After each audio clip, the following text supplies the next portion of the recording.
this meeting reconvened to regular session at 7:08 p.m. My apologies for the delay. And could we get a roll call, please? Trustee Inger. Present. Here. Trustee Salahuddin. Here. Vice President Lee. Here. President Tejada. Here. Are there any changes to the agenda? There are none. Okay. Can we get a motion to approve the agenda? Move to approve the agenda. Second. All in favor? Aye. Aye. Let's see, approval of minutes, So moved both minutes. for both May 16th and May 17th. Second. All in favor? Aye. There is nothing to report out of closed session. Communications. We have a board report. We'll start with Ms. Garrett. Okay, I would like to say I'm honored to celebrate Pride Month this month and alongside all my LGBTQ brothers and sisters. I love you all. I celebrate you all each and every day, but this month is always special. It was wonderful to go to to Thornton graduation. As always, I do appreciate all the students and all the hard work that the teachers and staff put on, getting the students to and through school. On a side note, I don't want to talk too much about it, but I am very disheartened by all the things that are happening on the news the last couple of weeks. I can barely actually watch the news because every time I turn it on, it reminds me of my own children and, that they're able to feel safe while they're getting an education, and they should feel safe, and we as a country should do more to protect them and work on policies.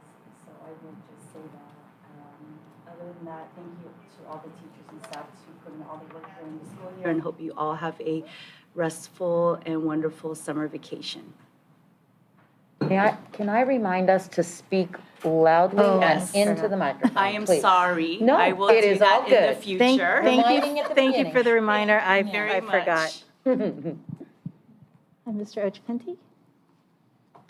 Yeah, so it was good to be at a couple graduations last week, a couple weeks ago, and it's always something, I think, obviously it's a milestone and it's something to reflect on, to see our students to walk a stage in person and be able to celebrate that moment with their families and community, especially at this point in the pandemic is, I think, something we're all grateful for and something that we should all celebrate. So to that effect, happy to see a lot of my students and all of our students graduate in the past couple weeks has been really good, including Summit Shasta, whose graduation is this Thursday. So looking forward to closing out the last of the graduations in our district and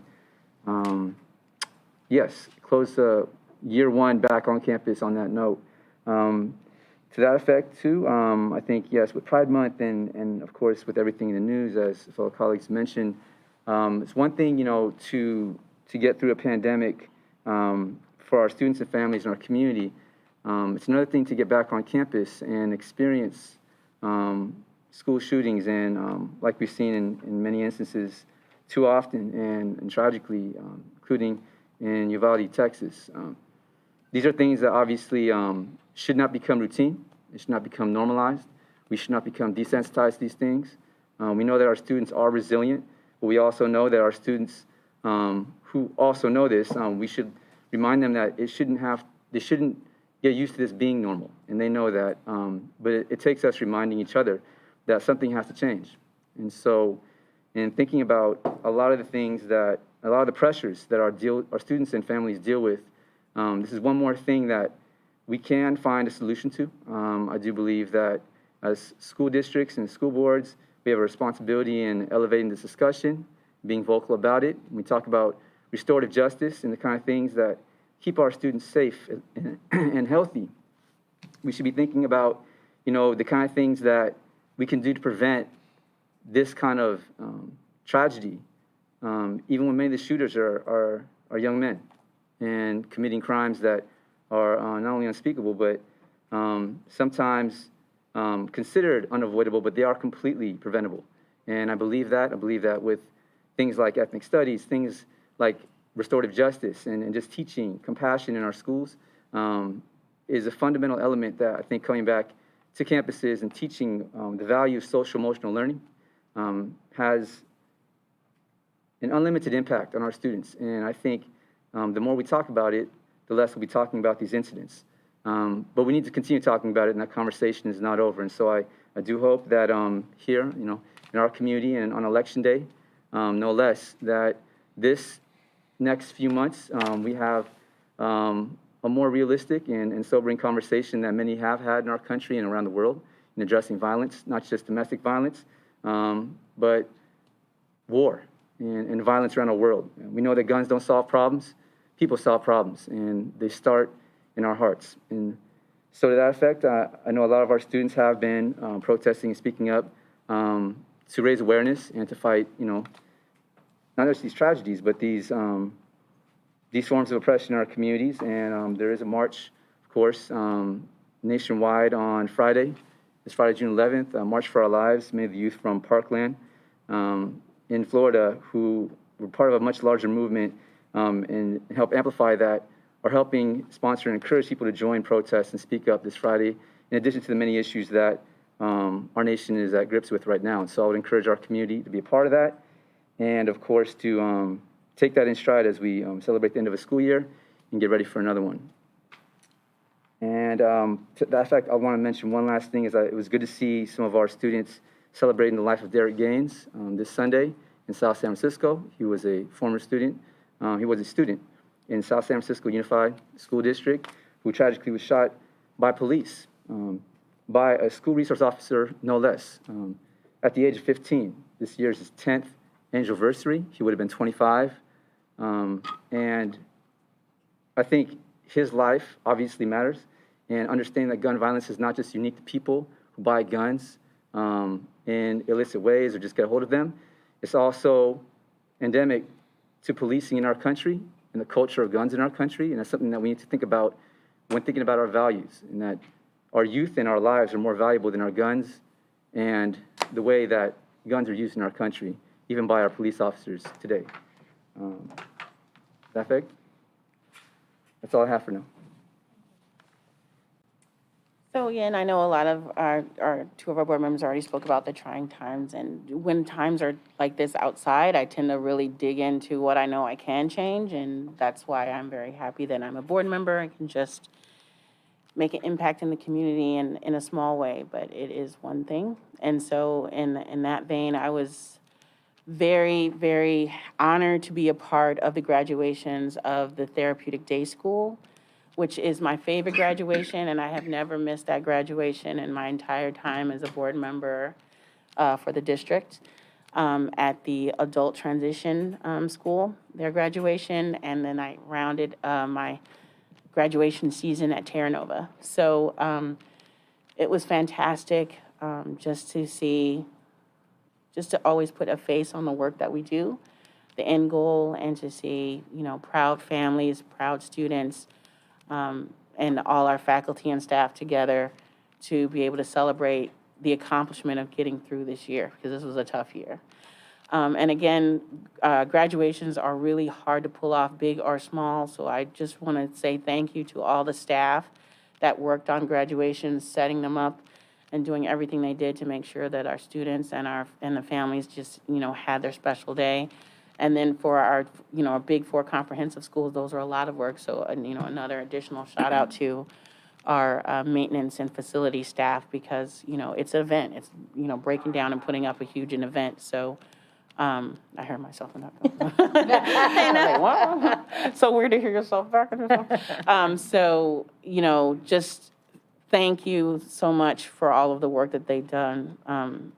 I was so proud to represent the board at all of those graduations. And,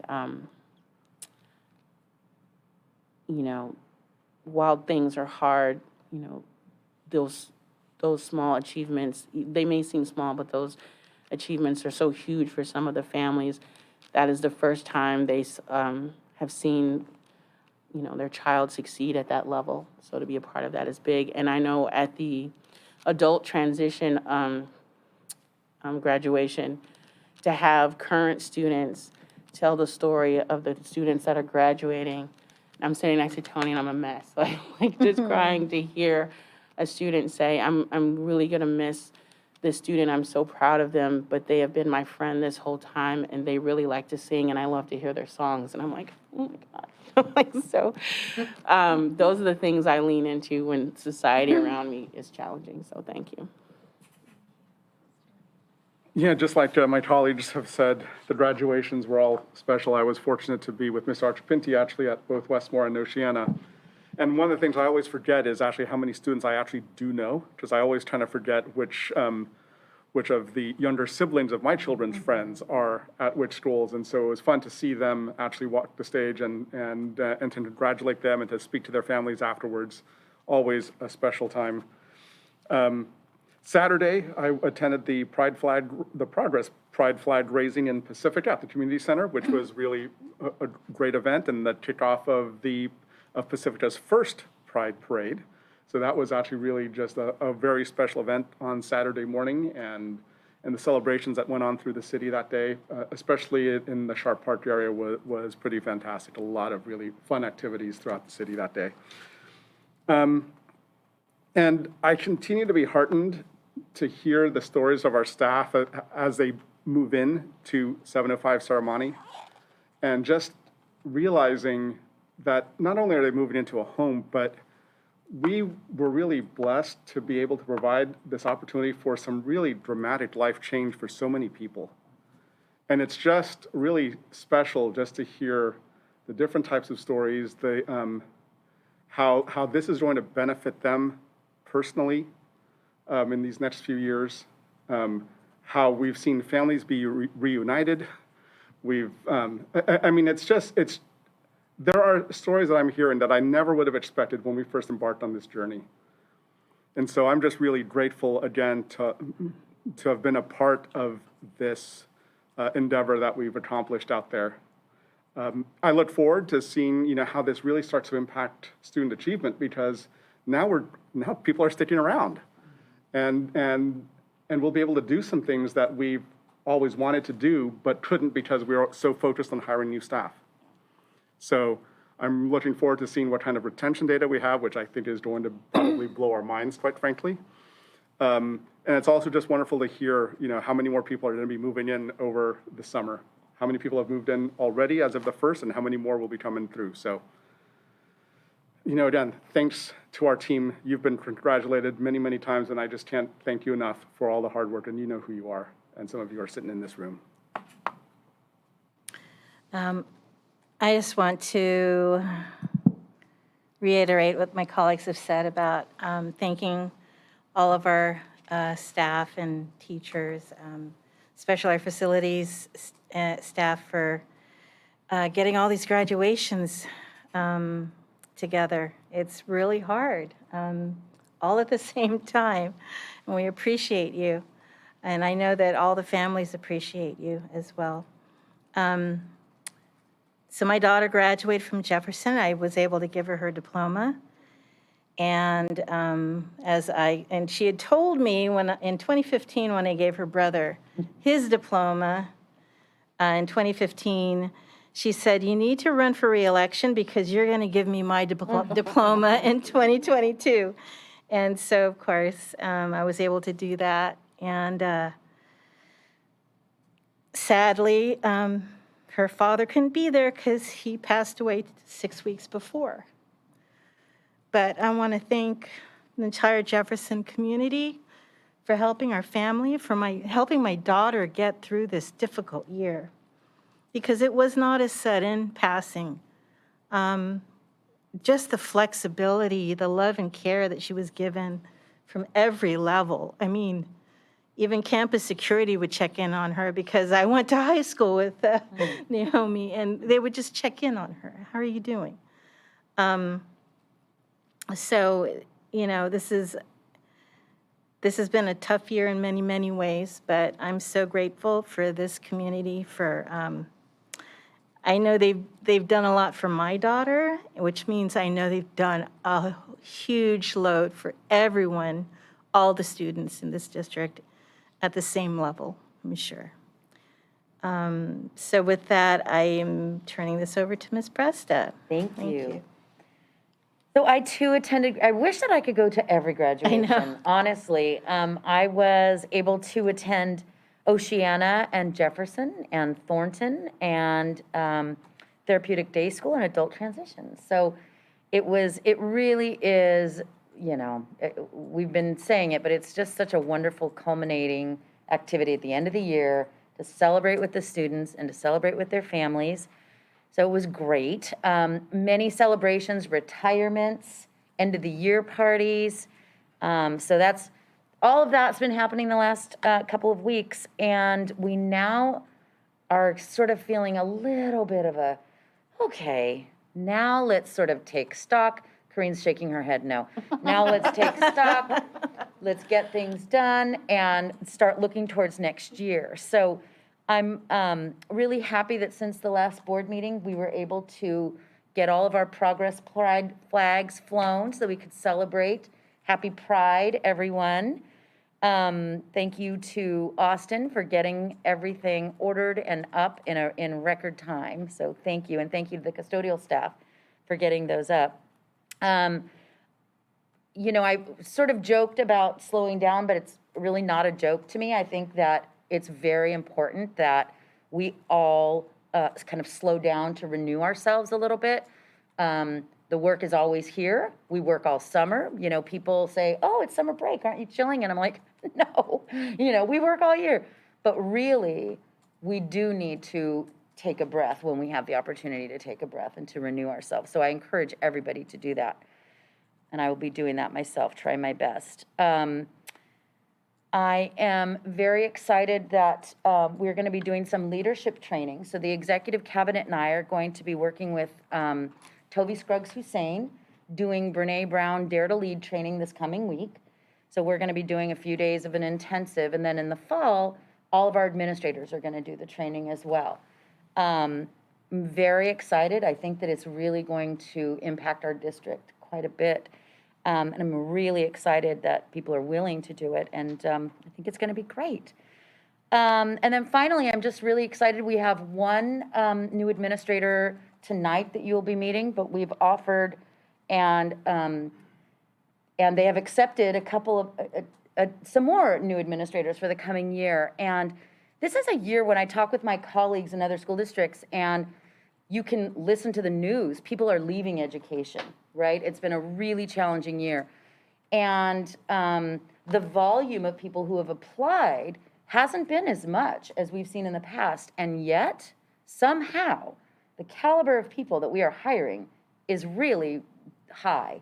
And so I'm very, very, very happy and proud, because there's a reason why they're applying and finding us, and that's because we're doing some great things. So I'm really excited for the renewal that we need to do this summer, and then really I'm looking forward to the fall. And that is it for me. Okay, thank you. For the AFT Local 1481 report? None? I think they're skipping this week. Okay. And do we have a COVID-19 response update? All right.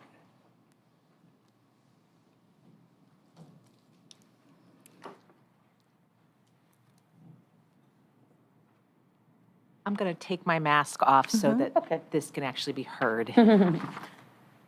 Good evening. According to the San Mateo County Department of Health, San Mateo County and the Bay Area region are seeing an increase in COVID-19 cases. The County Department of Health is recommending being current with vaccinations and boosters, getting tested if you have symptoms, wearing high-quality masks like N95 or KN95s, and increasing indoor ventilation, such as opening windows and doors and avoiding indoor spaces with poor ventilation.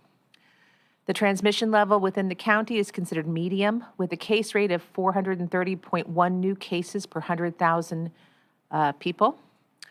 This number is likely to be underreported due to the high number of self-testing that is currently happening. The county is not considering any mask mandates at this time. JUHSD is mirroring the county, and we are seeing a similar trend. In January, we had 443 positive cases reported. In February, we had 103 positive cases reported. In March, we had a total of 18 cases reported. In April, we had 185 positive cases. In May, we had 176 cases, and as of today, we have 8 positive cases reported to date for June.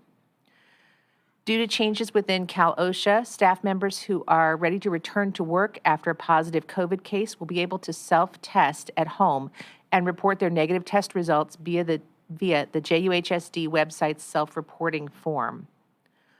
Ongoing surveillance testing is still in place and is happening at the district office on Mondays, at Jefferson High on Tuesdays, and at Terra Nova High on Wednesdays from 9 a.m. to 1 p.m. at each location. We have a supply of over 10,000 at-home rapid tests and have been making them available to staff and students as needed. Rapid tests will be sent home for the July 4th weekend and will be available also for pickup during registration in August for testing prior to the start of the 2022-23 school year.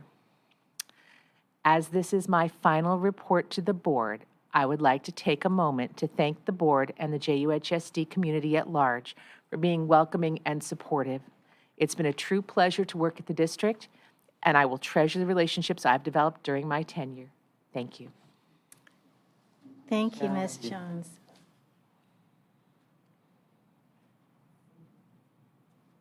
And now we're on to the consent agenda. Move to approve consent. Actually, one item I would like to pull from consent. And that is? Item 12D3. I didn't hear. Sorry. Westmore High School change orders. 12D3. 12B3.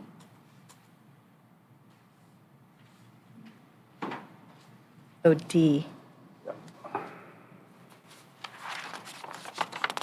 Okay. Move to approve consent with that change. Second. All in favor? Aye. Do we have any public comment? No cards at this time. Okay. Now we're on to our discussion items, starting with the public hearing on the, I'm sorry. Oh, yes. Okay. So I would like to introduce our new VP for Oceana High School. Want to come to that? And that is Mikhail Novik. Welcome. Welcome.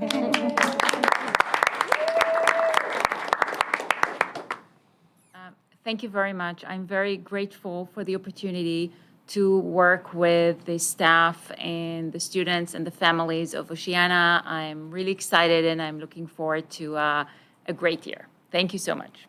Thank you. We're excited.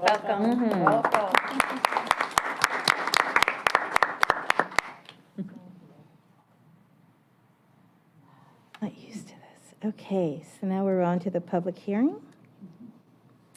for the Local Control and Accountability Plan for 2022-2023. Ms. Baca.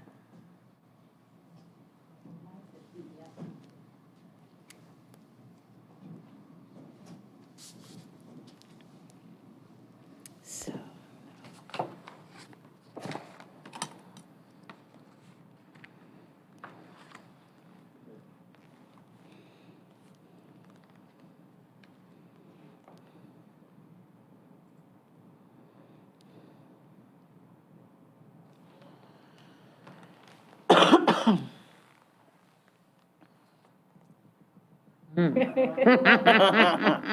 Oh. Technology. I swear to God, every time I hear that clicking, it just reminds me of the dog.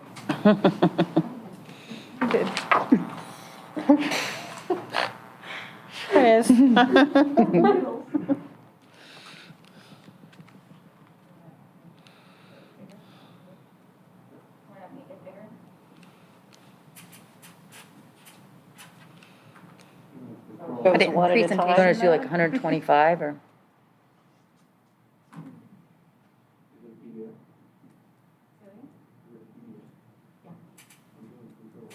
have to download it. It's not downloaded. If he downloads it, opens it. Not downloaded, so. It's just.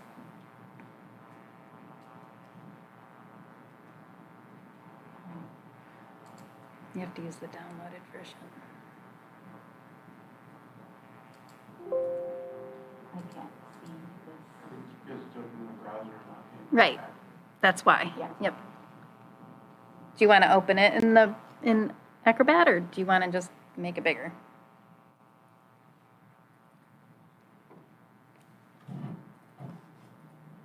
There we go. All right, now you can do that. Yay, Da-da-da. All right. Presentation we've been waiting for all year, LCAP. So tonight, I will be reviewing the highlights of the 22-23 Local Control and Accountability Plan.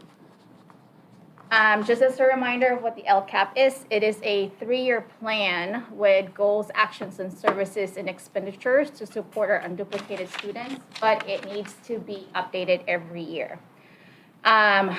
This is my 9th, I think. And every single year, there's been changes. So on the right-hand side are the highlighted ones are the changes for this year's template. And it just gets more and more interesting and complicated. This is the budget overview for parents, and as you can see, there is a total revenue of about $80 million, and about $58 million of that is from the LCFF funds.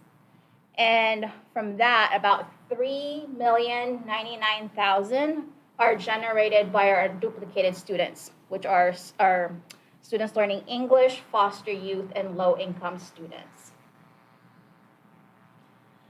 In this process, we've done a lot of engaging our educational partners. So the District Advisory Committee met twice this year. Also, we consulted with the District English Language Advisory Committee. We had our board study with AFT present there. We consulted several times with SELPA, and we actually also met with through CPAC, Special Education Parent Advisory Committee, to ask for their feedback on the LCAP. And also this year, Dr. Robinson and I went to each of the school sites and sat there all day and waited for our staff members to come and give us feedback on what they like, what they would like to see. And so what they had suggested was put in place into the LCAP. And a lot of the comments that I received was really thank you with everything that we are doing, because I think we are heading the right direction. Here are the LCAP goals. The first 3 goals are broad goals. So they are the same from last year. So the first 3 are about college and career readiness. The second one is about safety and connectedness. The third one is about equity and inclusion. Goals 4, 5, and 6 is our focus goals. So goals 4 and 5 is about students learning English on their college and career readiness, and also the intake process for our newcomer students. We also highlighted a focus goal for our students with IEP. And so we are looking, this is a change from last year. So last year, it was just the graduation rate that was put in goal 6, but because of differentiated assistance, we were asked to look at the dashboard indicator for the academic performance, which is the Smarter Balance assessment scores for math and ELA, and also the graduation rate. And the 7th goal is the maintenance goals that talks about facilities, instructional materials, communication, and student voice. This is just for your reference. This is a summary of the LCAP. I got major compliment today from one of the people that we interviewed, and said, you know, this is the most helpful thing that he had seen so far, and more districts should be using it. So it's nice to hear. And then I'm just going to go over the summary of the changes in the goals and actions. So We will no longer be using MDTP as the benchmark assessment. We will be using the exam for like teacher tests if they want to, but as a benchmark assessment, we will be using Renaissance Math because we are using Renaissance ELA, and reporting with this system has been much easier than the MDTP. We're also focusing on universal design for learning so that our students have opportunity and access to grade level content standards. And so we are adding 4 additional instructional coaching sections to support that work. There will also be a district-wide refresh of projectors. I think this projector is a little better because if you notice, these are the warrior colors. Yes. I listened to your Noticed. feedback, and so hopefully it shows the warrior colors. AB 469 requires that all of our 12th grade students who did not opt out fill out and complete the FAFSA, or the California Dream Act. So we're putting some resources there in order to meet this requirement from the state of California. We will also we will be partnering with the Boys and Girls Club for the Future Grads program, where they provide our students with mentors and guidance, not only while they're in high school, but also after high school. So it's that to and through support that they will be providing for our students. And actually, this year there is a first cohort of students that were recruited, and students agreed to be a part of this. There's about 29 students from Jefferson and Westmore High School that are this week attending Menlo College and getting workshops, academic workshops, and they will be getting support, throughout their 4 years and after that. We will also be providing a section for teacher on special assignment to support the ELD program at Oceana and Terra Nova. We will be adding a smaller remote independent study, but will be housed at Thornton High School. And also, last year's plan or action involved Thornton High School getting out of the comprehensive support and improvement eligibility. Because they got out of that compliance and accountability, I still wanted to call out supporting Thornton High School, and one of its challenges is engaging students back and absences in attendance. So our goal, I met with the team, is to create a plan on how to engage students to Thornton High School. Goal 2 is about we're going to embed healthy relationships, consent, communication, and support in the curriculum for all students. So this was done this year at Westmore High School. We had an organization present to the 12th grade students, and the curriculum was very, very well done. And so we want to integrate this in all of the grade levels for the following year, all of the school sites. Also, we will be hiring, or we have hired, mental health counselors to provide educational-related mental health services. In the past, these services were provided by interns, and the challenge had been finding interns, and also the supervision for interns had been really, really challenging.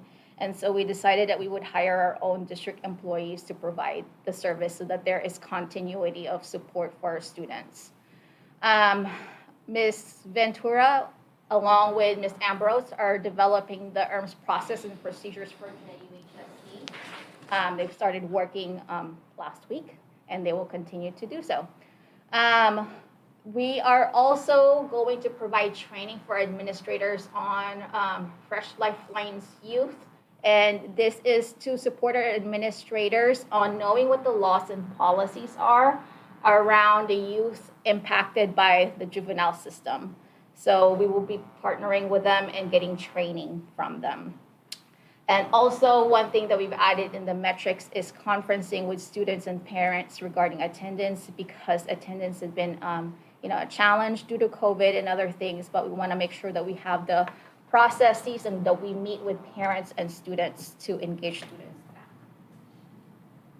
More. Goal 3, we have hired a full-time teacher on special assignment for ethnic studies. Next board meeting, she will be here to present an update on the ethnic studies curriculum. We'll also be following district protocols and addressing students' chosen name, gender, and pronoun. For goal 4, we have reassigned a school counselor caseload so that there is a dedicated counselor to address the needs of our newcomer students and make them feel welcome and supported. Goal 5, we will be partnering with the adult school to develop a bridge program for students who come to this country at the age of about 16 or older with very little grades or transcripts, and so that get their diploma through either GED and also help them partner with Skyline College. And most of them actually also do work. And so we want to be able to accommodate that so that they can, work and get their diplomas at the same time. And finally, there will be monthly meetings and check-ins to monitor these supports and services. Last 2 goals is adding the Smarter Balanced Summative Assessment metrics for students with IEP because of differentiated assistance. And goal 7, we did add metrics on school cleanliness, so there will be walkthroughs that happen twice a semester with administrators and our directors of maintenance. Operations, yeah. Yeah, and operations. We will also be providing coaching for our administrators. We will be adopting new math textbooks, and also the election of our Student Advisory Council will be done by the student body. And a couple more slides for the increase improved services. So the plan has lots and lots of items for the ELD program. We're providing site funds for our school sites to decide on how to best support the needs of their unduplicated students. But in addition, we've added 3 items where the items are principally directed to create positive impact for the unduplicated students. So it's not necessarily directly affecting our unduplicated students, but most of their work will impact the students that was mentioned. So that's for instructional coaching, wellness counselors, and our vice principals too, which in the past they were the dean of students. So the projected LCFF supplemental funds is $3,099,072. I think I said that right. But the budgeted item for the LCAP is above and beyond that, and it's $3,911,568. And those are all of their resources. So the CDE template has over 100 pages of lots and lots of fun stuff, and then the summary, and then the supplement to the annual update. And that's the highlight of the LCAP. Thank you. I'm going to open it up to the board if you have any questions or comments. Okay, Ms. Salahuddin?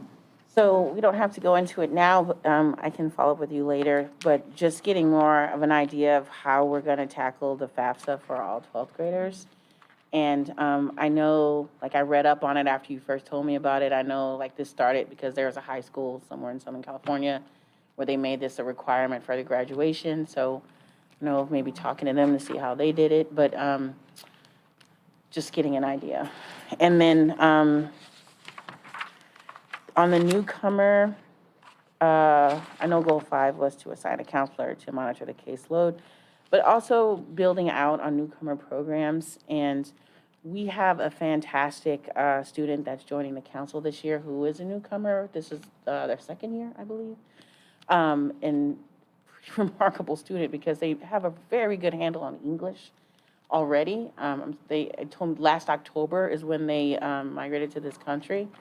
And have already joining the Student Advisory Council. So we spoke really briefly in an interview about like how supported they felt, and they had a lot of positive feedback, but they had some other ideas that they thought would help. So Fantastic. love to hear more from them. And then the election for the Student Advisory Council by the student body. So I think we need to I do think this needs to happen. I think we need to communicate a little bit more. We have such an uneven interest rate from the schools. We have tons of kids from Westmore, something that we have to turn away. And then we have to really struggle to get some from the other schools. But it really depends on how it's communicated by teachers and staff. So I always know which school is really communicating with their students. So I know Westmore is doing a really good job with that. Then in some years at Terra Nova, we can tell they're doing because we have a lot of kids from Terra Nova. So maybe writing in how we communicate that out so that it's even across the schools. I think that was, well, I didn't really have any questions. Those are all the comments. And then, the last comment or question that I had was just getting some information on the number of parents and students that we have in total giving feedback on the LCAP. Like, so how many are on the district advisory committee and how many how many people from ELAC came to the meeting, how many people from et cetera, so we could just keep a handle on that. That's all I have. Thank you. Mr. Lee? Yeah, just one question related to the school cleanliness. Is checking twice a semester sufficient? I mean, or is this, or how is this, what's the proposed methodology by which we're going to do the checking? So that's a starting point. Okay. And we are in the process of developing a cleanliness improvement plan that we're working with the custodial leads and the district maintenance and operations director. And we'll be fleshing that out and then meeting with site administration before we bring it to you. But that's part of one small step in that larger plan. So the plan will have multiple walkthroughs, but there will be at least 4 per year that are official, where there are certain people that attend and they use a certain checklist. Okay. But there will be more frequent informal walkthroughs. Great, thank you. Yes, Mr. Ojapinti? Yeah, thank you for the presentation. Of course, all the work that goes into the LCAP. It's good to hear and see a lot of the fine-tuning of the goals and the applications of those. Just to note 2 things I think were, one of the first things, the remote independent study pathway. My first question, I know we had something along those lines for students this year. Is this where that program is transitioning to be housed at Thornton, or is this something different? Modification of the current remote independent study. So the law sunsets on June 30th. So there will be a new board policy and administrative regulations coming to you to streamline more of the process for remote independent study. But Okay. yes, it is going to be similar. Okay, thank you for that. So I see the difficulty in hiring and retaining interns, right, in continuity with mental health counselors. I think it's great that we've expanded our attention to wellness and mental health to where we're seeking and taking in interns. With all internships, if it's not paid or if it's just not paid well, it's hard to retain anybody, right? So that said, my first question is, of course, the Daly City Youth Health Center, are they involved with this process, and will they be involved with the hiring moving forward? So there's different types of interns, and we still do have a lot of interns, but this one is specifically for the ones giving the ERMS services. And so that's the one where we had challenge, because I don't know if you remember, it was Dr. Sally Payson-Hayes who was the clinical supervisor. And so finding the supervisor with the right credentials had been a struggle, and she also helped us recruit the interns at that time. And so because of that, it was really challenging to find interns that would provide ERMS for students. But we still have lots and lots of interns. We don't even have rooms at the school sites now. We're trying to, because, Melissa, Miss Ambrose has interns. Daly City Youth Health Center has interns. So lots of interns. Sounds good. Just encourage the ongoing collaboration, in terms of, because students may access those services on campus, they may go to the health center, and they may have different familiarity, but I think whatever communication and collaboration we can foster is good. That's good. Next one, for the TOSA for the teacher on special assignment for ethnic studies. I'm sure there are more details to this, but just so we can know, is this something that's being discussed through current staff, or is this being somebody that we're looking for externally to the district? It's an internal staff, and Ms. Zia Uddin Asra is actually serving the role right now with one section, but we are expanding it because we will be rolling out the curriculum for next year. So we're fully, given a whole FTE to support all of our schools with the implementation. Thank you. Good to hear that we have our school counselors, I know they already do this, and many of our staff, in terms of monitoring the caseload, working with students who are learning English. Is that an expansion of their duties, or is that something that is shifting some of the things they're already doing? It is shifting, so there's going to be more focus on, instead of serving everybody, it's going to be more focus on really meeting the needs of our newcomer students. And so we can develop some, PLC and really support like a close knit of staff that can help our students. And so it's just reshuffling their caseloads right now. Yeah. And identifying which of the counselors will be the ones to, really look over our students learning English. Thank you. To that effect, one thing I know is just myself, in my experience working with students who are learning English, one of the things I think is really helpful is to try to learn some of their language. Obviously, we have staff who can translate and interpret. For those of our counselors and any staff who are bilingual and using that service, I think it's something that I'm sure we can consider, if it's not already there, for all of our staff is, given that we're talking about the budget, paying in terms of, equitable pay. If they're using their bilingual skills, can we compensate them for that? And I think we should, given that it's an extra layer of expertise on top of what they're already doing. And so I think it's great in terms of shifting, our capacity as staff to address all these issues. Something I would encourage our superintendent to consider, and of course, something, if we're looking at it moving into this year, we can see maybe before the beginning of the school year. A suggestion. I guess two last questions, quick ones. One, the adult school, the Bridges program. So how is that working exactly? Any brief detail you want to? So right now, it's not working yet. The steps that had been done was Dr. Robinson, Ms. Rubin, and Mr. Bashirs had visited San Mateo Union High School because they have a similar program. And so they had done some observations, and what we need to do is start planning on what this would look like. And we will more likely hire a teacher to support the students, and adult school will help us, fund this program as well. Hold on. Last comment and question would just be as mentioned, the Student Advisory Council elections. It's good to see, I think, in terms of civic engagement and encouraging democracy in our district and, of course, our community.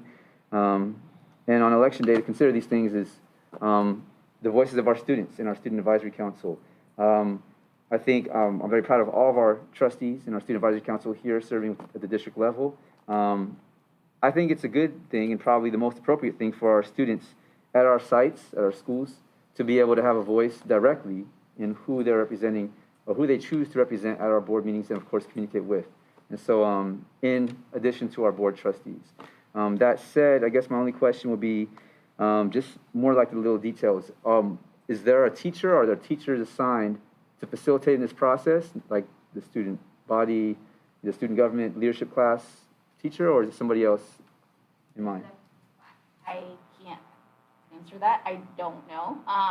Fine. Because I believe in the past it was superintendent of the board that helped facilitate the student advisory council. So. Okay, thank you. And that's our noise. I appreciate it. Thank you. I think to answer that, the students themselves and the student advisory committee are coming up with ways. I mean, this is coming from them, so they're coming up with ways to facilitate that process. I don't think it'll be the same at each school because currently the election process is different at each school. So, sounds good. Shirley, did you have another? No, I'm good. Okay, great. So I think we have to open this up for public hearing. Yes? Public hearing is open. Do we have any comments from the public? Public hearing closed. And now we're on to item 14A2, the 2022-23 budget public hearing.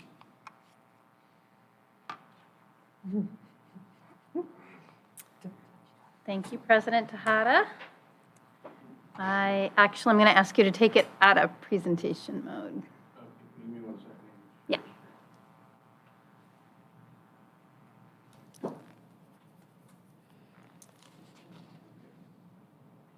So good evening, everyone. We are here tonight to review the 22-23 proposed budget. We had our work study in April, and not much has changed since then. There has been information coming out from the state from the governor's proposal. He is proposing increasing the LCFF base by not only the statutory cost of living adjustment of 6.56%, but also an additional 3.3%. And he's also proposing contributing to the rainy day fund, investments in the educator pipeline, and some one-time discretionary funds to offset mandated cost debt. That's the real main change that is impacting us. So for our district, that one-time discretionary funds right now is estimated to be about $5 million, one time, 1 year. The other key pieces here, you'll see that the federal funding for 22-23 still includes some anticipated relief funds, but then then there's no more after that. Let's see, and the local funds, you'll see are decreasing a little bit in the next coming years as we stop having tenants in this building. So the assumptions that you can see here is I'm hoping that our ADA will stabilize. I think that our attendance rates will improve as our enrollment declines. So that's how I figured out for the coming years that it would be stabilized, because our attendance rates are pretty low right now compared to historical levels. And I anticipate that as we get more and more to normalcy, that our attendance rates will improve again. The property taxes that I have projected are in line with historical factors, as well as what we see on the San Mateo County Assessor's Office roll tracker. So 5.6% for the coming year, and then 4% for the next 2 years. Our historical average over the last 10 years is 6%. But we do have years that are below that. The other changes were an increase in the CPI number for 22-23. That was pretty significant. You can see that the STRS and PERS are taking a big increase this year. I guess you can't see that because I don't have the current year, 21-22 on here, but then they're stabilizing, which will be nice that we won't have these large increases. I think that's about all that is interesting there.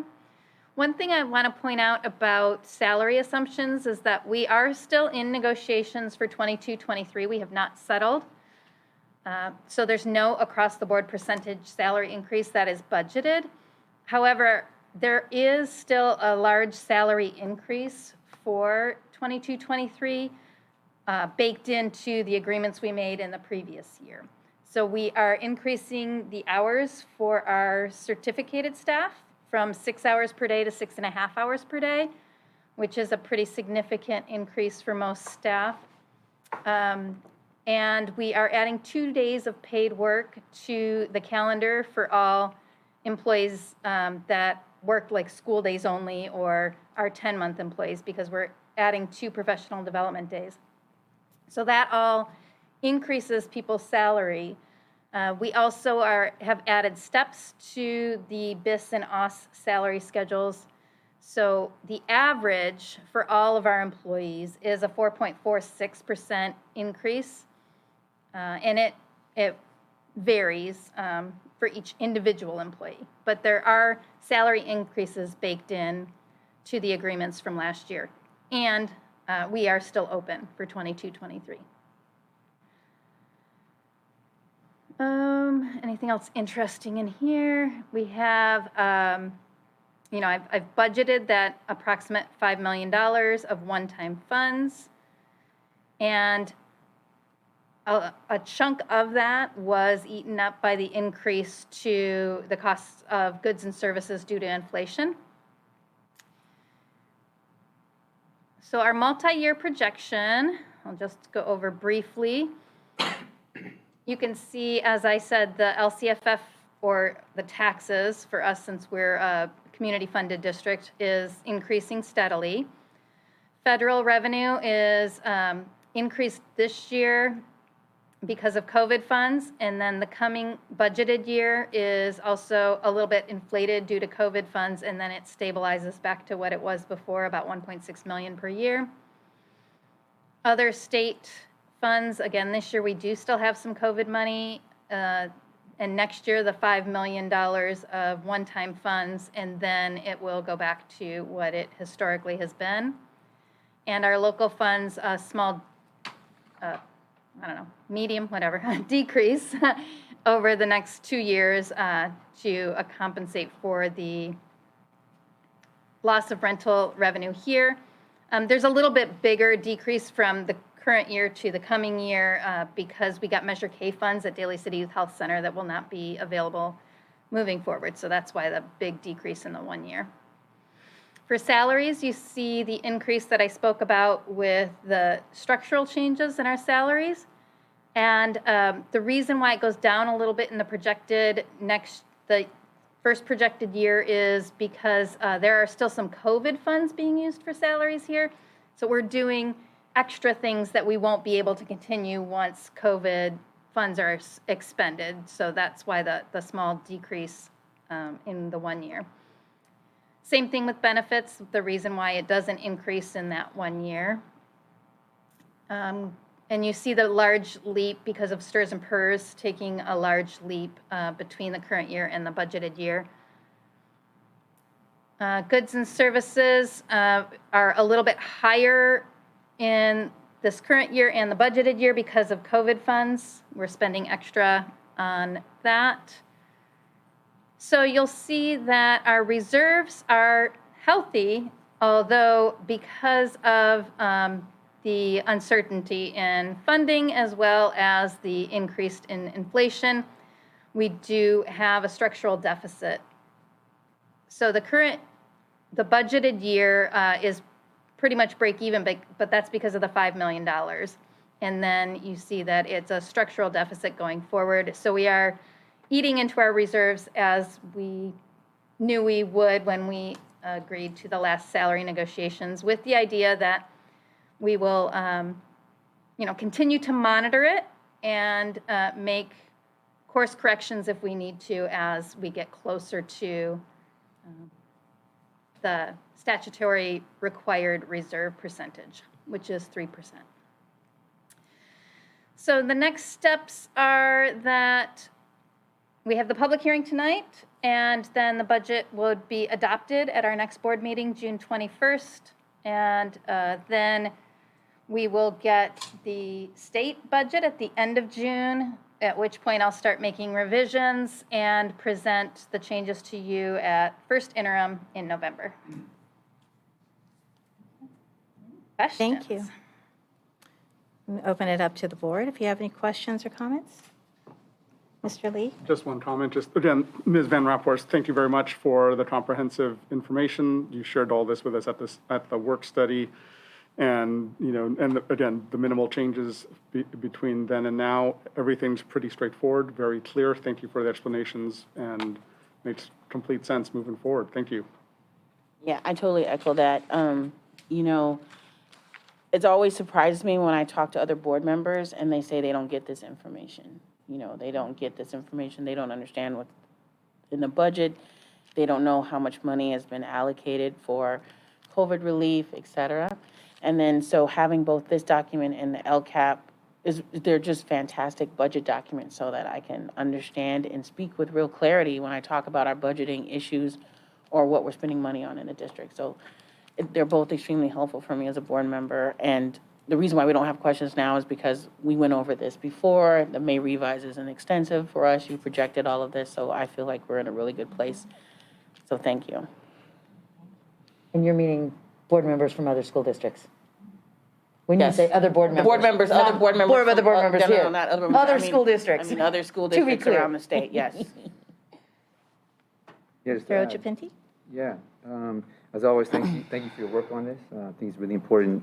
In each of these steps, as we're looking at the budget and of course our LCAP, where our priorities are in our district, to understand that not only are we fiscally solvent and that we're okay today, that moving forward that we have an idea, even if it's a conservative estimate, to make sure that we're even safer in terms of that margin. And even just, in watching the news and watching Governor Newsom and how he's leaned into supporting education since he's become the governor. We've seen a lot in terms of addressing CalPERS and CalSTRS to, of course, the revenue through this pandemic. The surplus that our state has is reassuring. And so hopefully this will continue to create the conversations that we're having around the budget and translate that on the ground into resources and everything that our school districts need. And so thank you for your work on this and looking forward to the next update. I don't know if I've seen a lot of support from the governor around CalPERS and CalSTRS. I mean, it's been nominal. It was the first thing he did once he was governor. Yeah, I know, but that was one time, and it's not been ongoing, and that, just to be clear, like, that payment from us for CalSTRS and CalPERS is every year, so we have to go back and kind of beg every single year for him to do something, and he's not done. It's been hit or miss, so just so that's clear. We still pay a huge portion of CalPERS and CalSTRS. It's still a huge burden on school districts. I hear your opinion. I remain optimistic, though. Yeah, I mean, that's not an opinion, that's fact, but yeah, I always remain optimistic, but I just want to know factually, we are paying a huge budget of CalPERS and CalSTRS comes out of our budget. The entire state at this point. No, Is struggling out of with that school issue. districts, yeah. The yeah. entire state is struggling with this issue, of course. Right. So I remain optimistic he will continue to address it, so Right. thank you. Appreciate it. Great, so I'm going to open this up for public hearing. Public hearing is open. No comments. Public hearing is closed. Now we're on to item, let's see, the public hearing for the 2022-23 reserves in excess of state minimum level. Thank you, President Tejada. Each school district is required to hold a public hearing if their reserve levels will exceed the minimum, which is 3% for a school district our size. And so this is something that we have to do annually, is just state what our excess reserves are, which has been presented here, and allow the public to provide comment. Do you have any questions from the board? All right.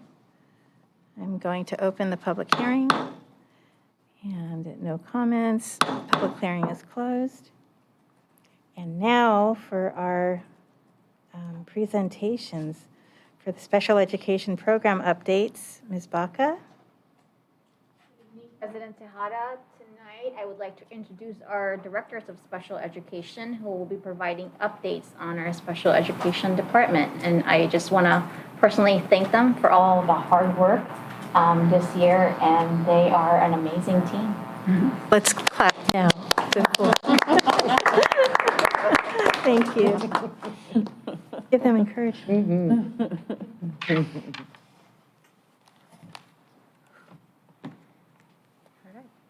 going to remove my mask just so it's easier to understand. And good evening, everyone. Thank you for having us tonight. We're honored that we will be able to provide some information and updates of what our department is doing. I'm Grace Ventura, and I'm here with my co-director, Lee Metadoff, and we are the directors of special education. Okay. Sorry, I think my first time. Let me try it out. I think there we go. So for this presentation, we will be discussing about our special ed department at a glance. Just real quick, discussing what our program will look like. And also, we would like to inform the board about our compliance and improvement monitoring process, which has been really the meat of what we've been doing. This is the new state monitoring system that we just have had it for this year. And also, we're going to look at data. We love data. What drives us of why we are being monitored by CDE and other agencies. So, we have to look into that to really also dig deeper of what are the root causes that we are trying to improve. And at the end of this presentation, we have our closing just to summarize of what we will discuss and also open up for question and answers. So the department at glance, like said, we're going to talk about programs. We also put some enrollment data here just to see of how our numbers look like this year compared with our projected numbers for next year.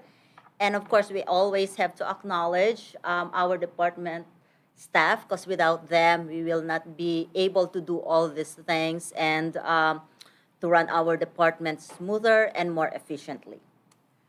So these are our programs overview for all our schools. So with this colorful graph here, we'll see that our school site, our high school sites, have all our mild, moderate program in the yellow column.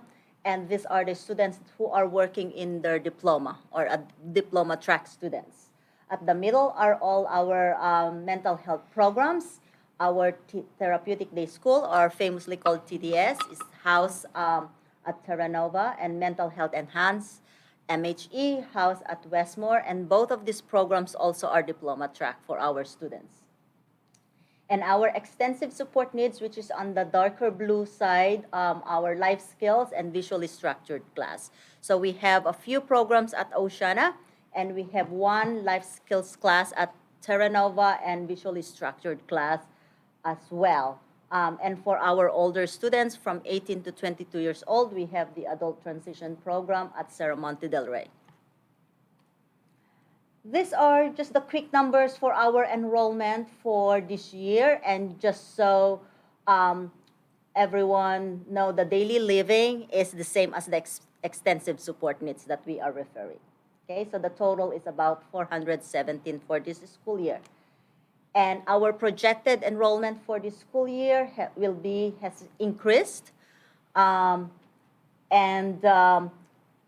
we look at the daily living, I just wanted to point out that part of that increase is also the extent because of partly due to the students coming from our county programs who will be transitioning to our district programs in this coming fall. So we went through the IEP process and met with all our families and get their consent, and we have at least about 15 families who will be coming back to our district. Okay, so the numbers would be about 469. And we said projected enrollment because we are still actually doing transition meetings here and there with our feeder school districts, and some our partner districts are still doing their initial IEPs or still connecting with us, especially if they have students still in the private school and non-public school. And our non-public school placements, NPS, for this school year, we have 22 students.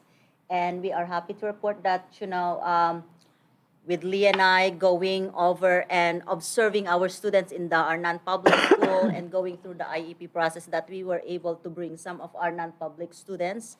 Thus, we have the decrease of our numbers. And we also are able to catch our incoming freshmen. And of course, we don't do this just to save money, but we really, I think that our district has the appropriate services and programs that we provide for these incoming freshmen. And would like to move on to Lee. Thank you, Grace. So this slide gives you a little bit of an overview of our current staffing. So our department has gone through staffing changes in recent years, and so this kind of just gives you a snapshot of where we are projecting to be next year.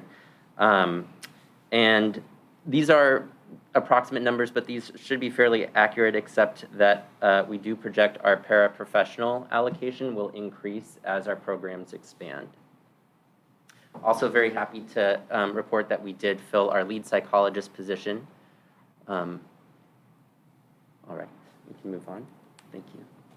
And then there have been some questions from the board regarding turnover, so we do want to present some information about turnover. So as you may recall, in 2018-19, we did have significant turnover, and actually at one of our sites lost all of our mild to moderate teachers in the same year. I think there was some really great leadership at the time making a decision to seek teachers from overseas. We contracted with an agency in the Philippines and brought over some very highly qualified and wonderful teachers, several of which are still with the district now. But it kind of highlights the fact that we had significant difficulty finding people locally at the time.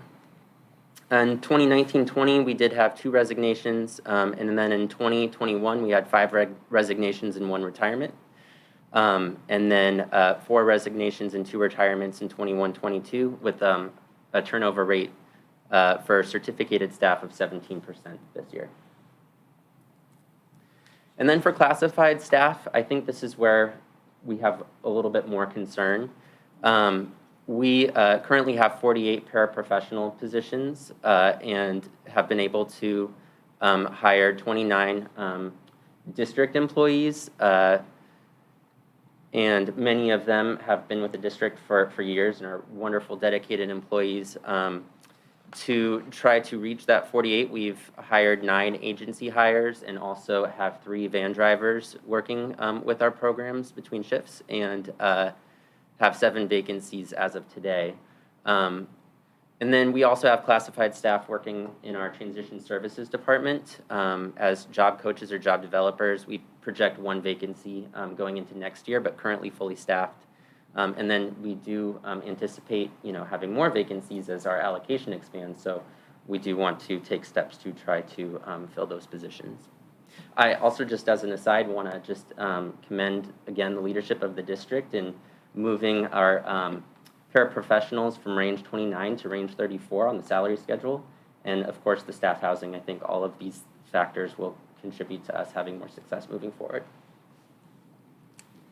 And then also just to note, we have several staff members who are in these positions, which are now district positions. We've contracted in the past for some of these services, but happy to report we've been able to staff some really wonderful people, and echo what Tony said before, that there's a really high caliber of candidates, and we're really happy to report that we see that in the SPED department as well, Special Education Department.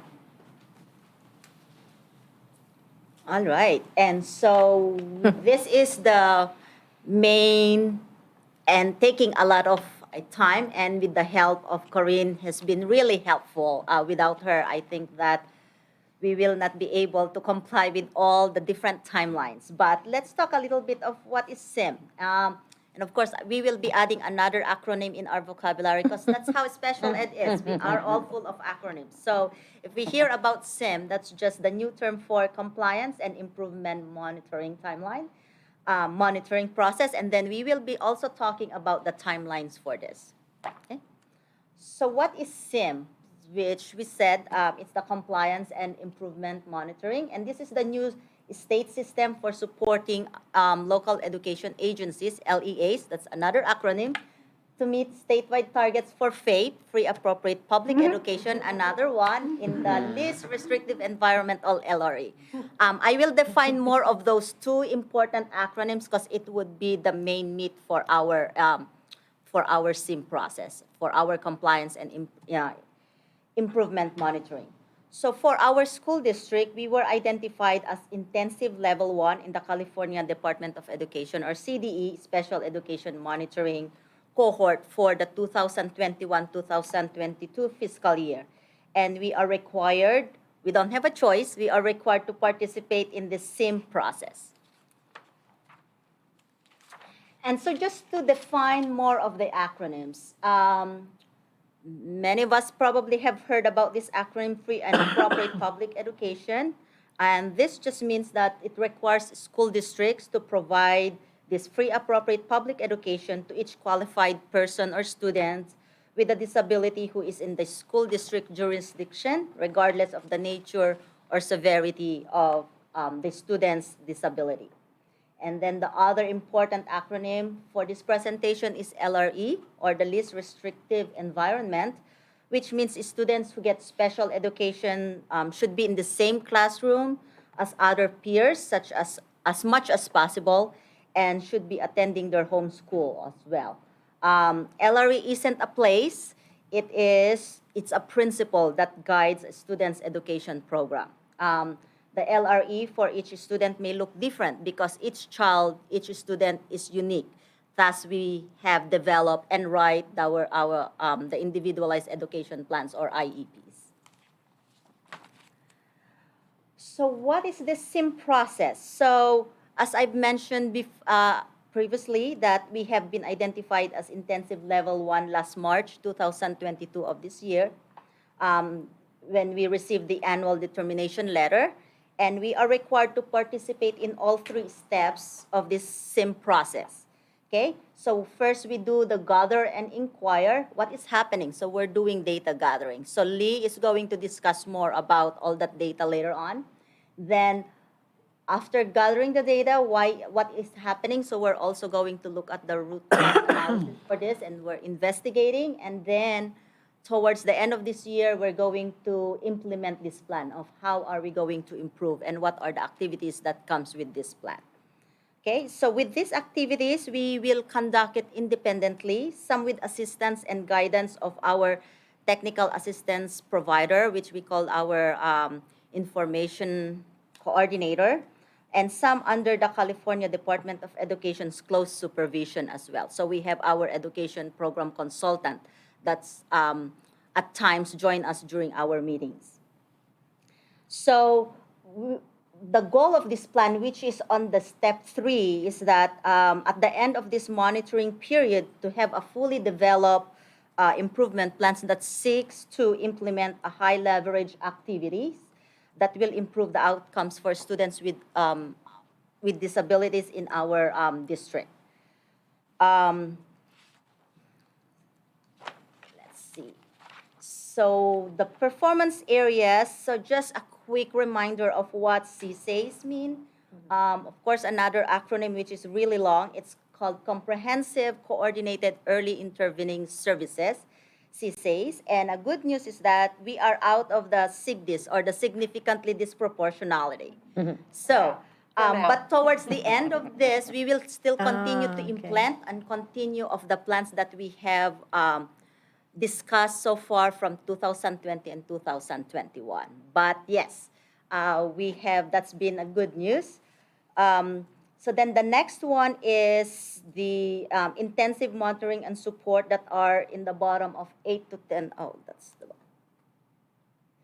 This is at the 8 to 10, there you go, the 8 to 10% of the LEAs for outcomes in the assessment, placement, and student engagement.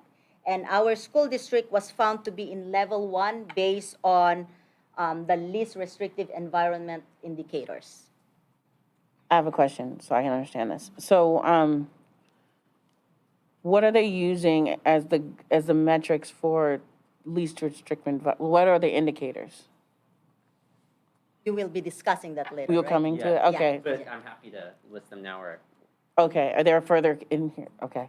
when we look at the data, we can talk about them, but it's chronic absenteeism. Got it. It's, English and math statewide assessments. I see. Okay. LRE indicators, 5A and 5B, and discipline data. Okay. Okay. Okay. So I got it. I understand now. Thank you. So we are at the highest level, No, but the 8 to 10%. that's the 8th to 10th percentile of LEAs across the state. So Got being in the you. bottom 4% would be the most intensive. I see. Okay. I understand now. Thank you, Lee. Any more questions? So just going through the process, what is required with this with SIM? So as previously said, we have weekly meetings with our improvement facilitator, which who is under the System Improvement Leads Project, or SIL. And we also, like I said, during these weekly meetings, we have that improvement facilitator. We also have our CDE, our education program consultant from CDE, SPED Division. Our SELPA executive director, Mary Young, also joins us in that meeting. We also have our deputy superintendent, Ms. who is also helping us with that, and Lee and I are also part of that. And part of this process is that we have uploaded, we extracted the CalPAD's information and upload it and link it to the new data system, which is BASIC. And would like to give a shout out to our to Ms. Baca for helping us all this, and this has been completed. Then we're going to look at the root cause analysis, which will be discussed later on when we are looking at the data. The next big thing with this would be the parent survey, which our district registered with another website. So when we're looking at all the requirements for this process, they didn't make it easier for us where you can just go to one place. So every process is different. So we're still learning of where to submit in each of the requirement. But for the parent survey, we are registered in Seeds of Partnership website, and the link to the Special Education Monitoring Survey is there.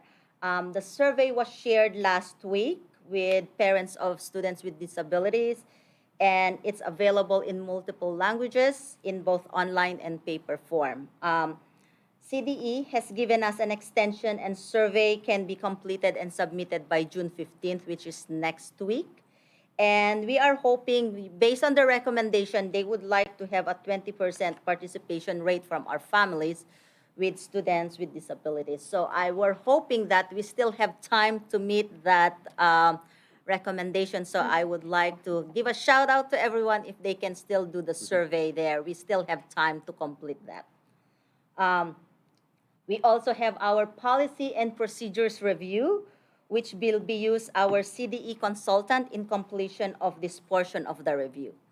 And it was already submitted by our deputy superintendent last May 31st, and we are good with that. The next one is education benefit review. So this is looking at the list. So CDE has given us a list of students that we need to review based on their IEP reports. And we would be able to complete this requirement by June 16 with the help of our SELPA executive director. We are planning to meet by next week, June 16, and the due date is not until June 30th, so we should be able to go for our timeline. We also have our initiative crosswalk. This is just, from what I understand, it's just a design to support a review of the past and current initiatives while considering the existing mandates and resource commitments. And another one that we have to go through to another software is Stepwell. And it's a software which we will be used in this process, the step one, which is the gather and inquire activities for all our monitoring tier. And who knows, they will be adding more after we are done with all of these steps. But these are the ones that we know so far that we have to follow and meet with the required timelines. And these are the timeline that we have to abide or follow based on CDE recommendations. So from now until June, we are gathering and inquiring. So that's when we are meeting with our city consultant, our improvement facilitator, and just looking at all the data that we have and what do we do. That's part of it also is the investigation, which will go until August. And then from August to November, when we are starting the new school year, we hope to have the plan and start to implement what we have gathered so far. And then later on this year and ongoing, that we wanted to improve and make sure that we are looking at the plans that we have. And this is what we have. The other meat of this presentation also is data drive. Okay. So let's go ahead and go deeper into the data that, the state used to identify us for the intensive monitoring. Do you want me to? I can help. Okay, thank you. So this just gives you an idea of the indicators. So these are, there are 14 performance indicators. These are different from the California dashboard. So when we talk about orange and blue, this is a separate data system, but this is just to give you kind of an overview of where JUHSD was in 2018-19. All of these indicators relate to some aspect of IDEA. We can go to the next one. And then you can see not really significant change from 1920. There was some data that was not reported. But as you can see, a consistent theme is that graduation rate and least restrictive environment are consistent among several others. But orange would indicate that we're not meeting target, and blue would indicate we are meeting target.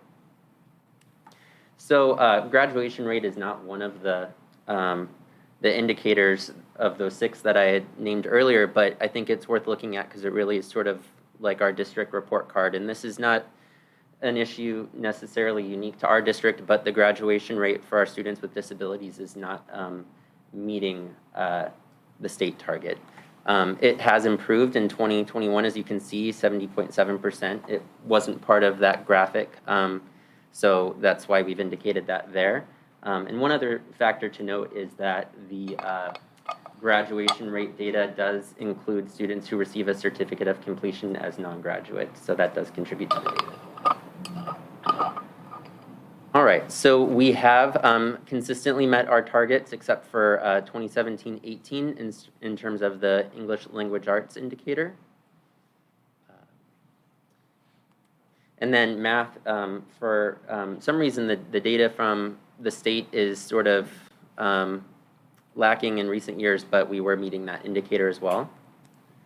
And then discipline rate, we've consistently been below the state target, which is a good thing for this indicator. And so you can see here that we've been in the blue since 2013-14. So these last 3 of the 6 aren't the indicators really contributing to the reason why we're in this CIM. Grace already went over what LRE means and mentioned that it's not so much a place, but refers to a principle of providing students with maximum appropriate opportunities to be educated along their non-disabled peers. And if you want to Google it later, there's a myriad of different graphics related to LRE that you could find. But the reason I wanted one of these to be in here is just so you can kind of see that it's sort of this continuum. And the further away you get from what's referred to there on this graphic as the regular education classroom, that means you're spending a higher percentage of your time outside of the general education setting. And that's all monitored through the IEP on the educational setting page of the IEP. So least restrictive environment, one of the indicators is indicator 5A. And for this indicator, they're tracking how many students with IEPs spend 80% or more of their day in the general education setting. So for this one, we want to see that those orange dots get closer to that target. We actually want to see those numbers go up. And if you see from 2017, 2018 until now, there has been an upward trend, which is really great. And in 2020-21, we've calculated a 49%, which is very close to the state target of 52%. But of course, we don't just want to meet the state target. We'd like to exceed that target and make sure we're serving students in the least restrictive environment appropriate. And then for indicator 5B, we also did not meet this target in previous years, but for this, the trend line we would like to see is for it to go down. And as you can see here, we've been getting closer and closer to that state target, and in 2020-21, did exceed the state target of 22%. So we'd like to see students spend 40% or less of their time outside of the general education setting.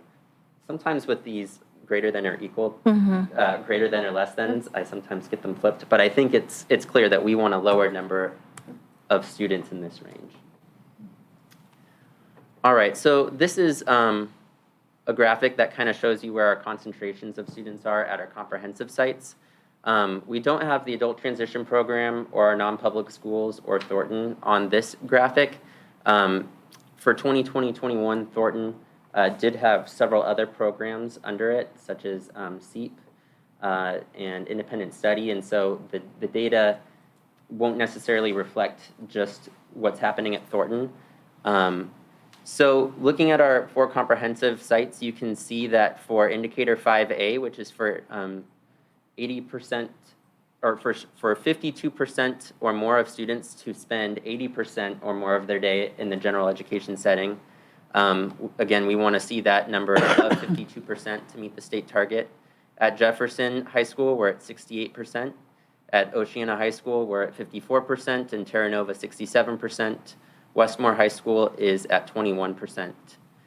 There's some asterisk next to Oceana and Terra Nova. I wanted to just note that those programs, or those schools, do house our daily living skills programs, and those programs do have core academics outside of the general education setting as sort of a feature of the program, and that's what's determined to be appropriate and necessary for those students to make educational progress, and that does impact the data, whereas at Jefferson and Westmore, we do not have the daily living skills programs.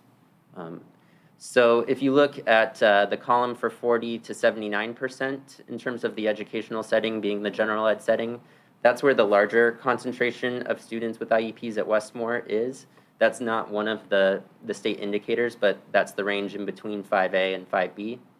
And then as you can see in the 5B column, all of the schools are below that 22%, which is great. And again, this doesn't show our non-public school data, since those schools are all schools that are outside of the comprehensive schools. There's no general education setting there, so that's why the overall data has us closer to that 22%.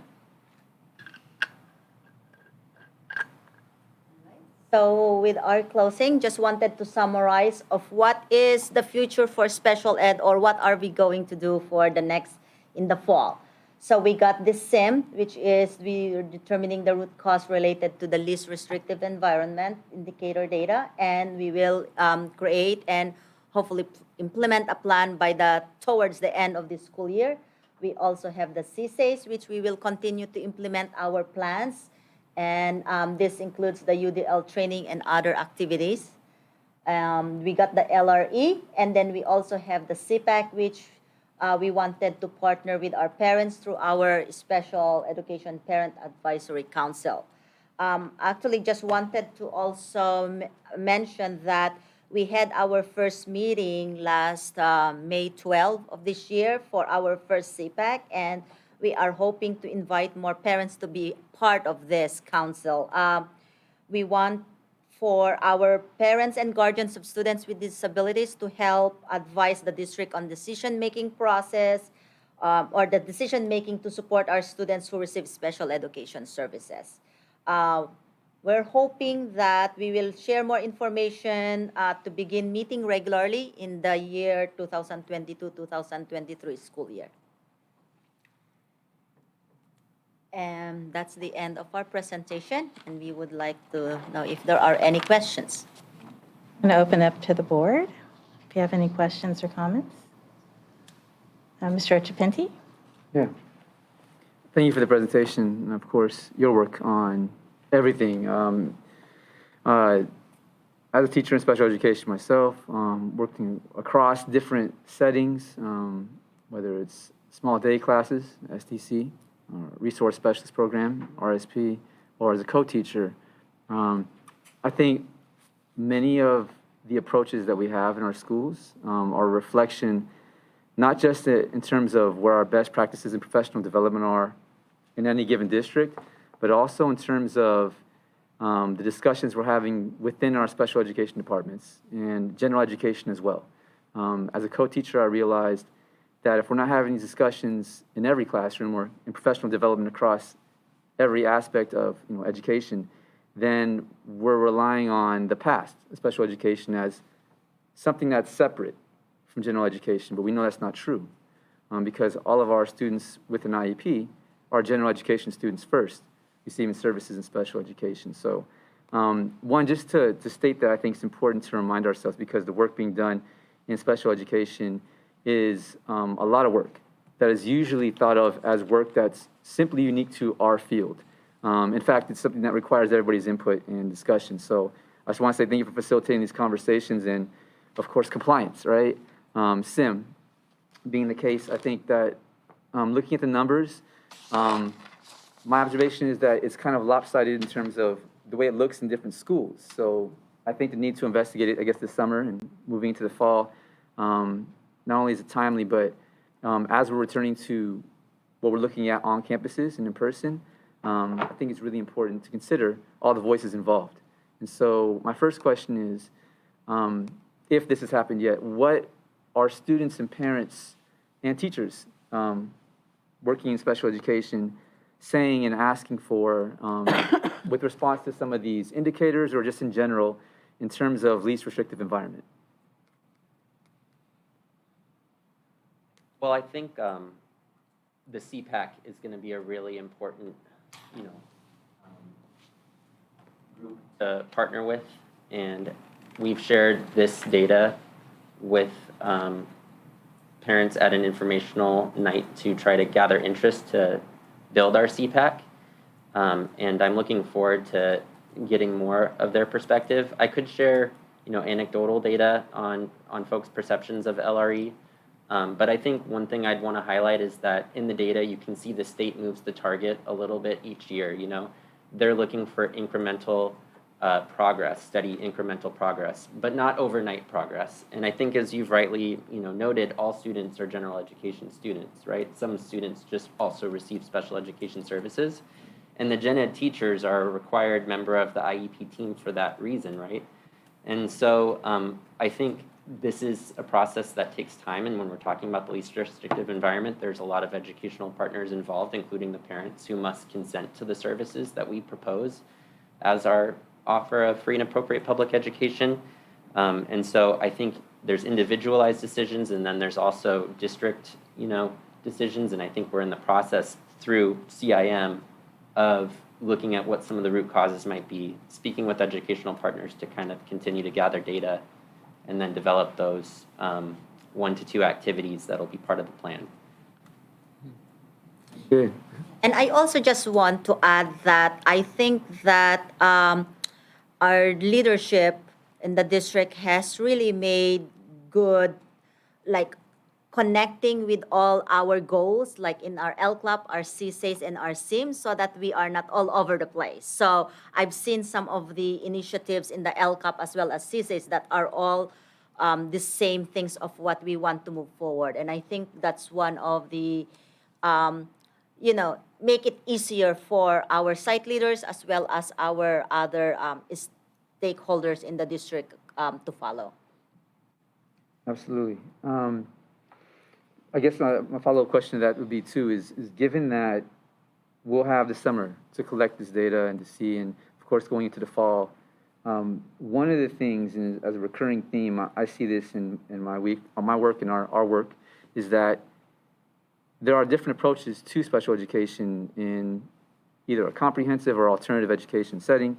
And one of them that always emerges is collaboration. And in terms of collaboration, we have many high school models still modeled after the RSP program, where we have students who are not receiving necessarily a higher level of LRE because they may have a study skills class, or they may have more than 2 classes, or maybe more than 1 class in a special education environment that is not diploma track. Therefore, they may not be, while they be on track for graduation, their LRE is going to be lower. And so I know I've mentioned this before. I think in terms of our conversations, where do you feel we are in terms of discussing where we are at in terms of transitioning and shifting our approaches across the RSP program and co-teaching practices? Well, do you want me to start? Okay, but I think we both probably have response. So I think different schools are addressing these concerns in different ways. You know, Oceana has had co-teaching for several years, and we're seeing co-teaching developing, interest in co-teaching developing at Jefferson and Terra Nova High School as well. Yes.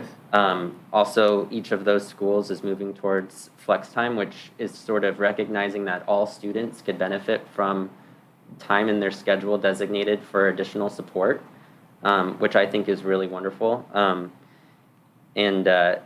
Earlier this year, and Grace can speak to this, we've had teachers attending co-teaching trainings, and that's actually been something that's happened several years back as well. So that is definitely a model we're looking at as a way to get towards, you know,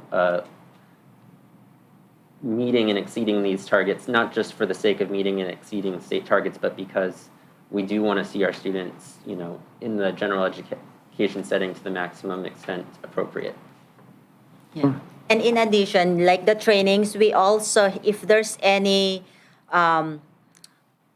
requests from our teachers at any sites that they want to observe a co-teaching class or program, that Lee and I are always available there for them to provide that. And we've been also fortunate that our leadership team here has been always gracious to provide sub-teachers if that's needed, and also our site principals who provide that time for us to be able, for their teachers to be able to observe the different co-teaching models or classes at Oceana. So that's also one of the things that we're doing. Thank you. I think just to add, that's encouraging. I think that's kind of where most schools move into that, through professional development, observation, opportunities to communicate and collaborate. Just to know, I think seeing that the vast majority of our students are RSP students at our comprehensive schools, and Thornton as well, obviously. And I think that if we're having that conversation, we can get a little bit further in terms of not just where teachers can share that space, but also, of course, all of our educators, our paraprofessionals, who are usually the longer standing employees in our special education departments. So in terms of continuity and turnover, I think I would encourage more of those conversations and inclusion in our professional development at each site through this process, but I'm sure that will happen. So thank you. Other comments or questions? Just really quickly, thank you for the presentation and the clarification, because I was confused that LRE was an indicator for LRE. So that threw me a little bit in the presentation, but now I understand. And I just really am thankful for you guys for, I kind of feel like laying the foundational work to really stabilize the special education program, because of turnover, both up here and at our sites, it was feeling a little reactionary, and we were kind of plugging holes. So I'm glad to see us kind of getting ahead of things and being more intentional. We're not just doing things because that's the only way we have to do it, or because we're just trying to, you know, stop the bleeding, but just really setting a foundation for the best environment for all of our students, that we're providing education to all of our students, regardless of, you know, the skills that they have when they come here. So that makes me very happy. That it's been a journey, and then we had the COVID, which was a little bit of a setback, but I feel like we're now back on the path. So thank you so much for your work, and I'm excited to see what we do moving forward, especially with CPAC. I'll get to you in a second. Now, I also want to thank you for this great presentation. It's so comprehensive. And I know Mr. Ojapinti and Ms. Salahuddin are pretty well versed in special education, but this makes it a lot easier for me to follow. And to get an update on what's going on in our district. Although you've always kept us updated, Ms. Bach has always kept us updated. And I just feel, I just want to commend you both for being such a strong, dedicated team. And just how, gosh, the amount of work you must have put into getting students out of the county programs and back to our district, and to reach out to the feeder districts and do all those IEPs to bring students here is just immense. And I do feel what Ms. Salahuddin was saying. I mean, it's my 8th year on the board, and I feel like we have something solid and a real vision and continuity, which is what these students and families need. And I really thank you for that. Thank you very much. And you wanted to make a comment? Yeah, I just actually was going to say pretty much what you just said, President Tejada. This presentation was a wonderful presentation. On a daily basis, we get to see the work of our 2 special ed directors. So it's, they're doing a wonderful job. And the work alone in bringing back our students is immense. And it's not just pulling back students for the sake of pulling back students, you know, because that's not the best idea. But they are thoughtfully working with each of the students and making sure that they're placed correctly and that we're serving them well. And I just want to publicly thank you. Yes, thank you. And I do want to reiterate too, like it's been made twice, but just to say again that this isn't about cost effectiveness. This is about doing what's best for students. Right. And I know a lot of times, especially when kids are placed non-public in middle school, there's a lot of LEAs think it's just better to leave them where they're at, because if we disrupt them, that they're thinking that it could possibly cost more money. But I think that, you know, especially in my own experience with my child, being able to go to the school in the city where he lived, being able to be closer to his own siblings and other community members, and us being able to provide the support so that he could do that was huge. You know, it was really life-changing. So, and a lot of parents, especially if you've been in non-public for a long time, you're just unaware of the services that we provide. And if we don't do that outreach like you're doing to let people know, like we could possibly have your student educated here in our school site. I think that's what I really want to emphasize, that it's really about, a lot of times, you know, non-public school parents don't even know that there is the site, you know, the 8th grade parent nights and stuff, because you're just never told. So I'm really thankful that you are, it's not just about placing them here, but also treating the non-public school parents like they're part of our community and that they're getting all that information and outreach just like any other student and family would. So. Thank you all for the kind words. I guess, you know, I think Lee and I really work really well. But I think that part of this motivation and passion that we have is because we have great leaders. And I'm not saying this just because we all just being grateful, but we do really mean it. We always talk like how we are so lucky that we have big bosses, that they are on our phone speed dials, like anything that we need with our budget. Tina is always there, registration and student services. Doreen's there, and Corinne, I think we bug her so much, but you know. They're all yours, Corinne. She really helped us, and I know we are coming, you know, with the leadership role, and this is our first year, but I think we really learned a lot from them, and they've been very patient, and I think that that's also one of the, that we are grateful because we are being supported and heard about what our voices are. So it's very privileged to work in us at Jefferson. So.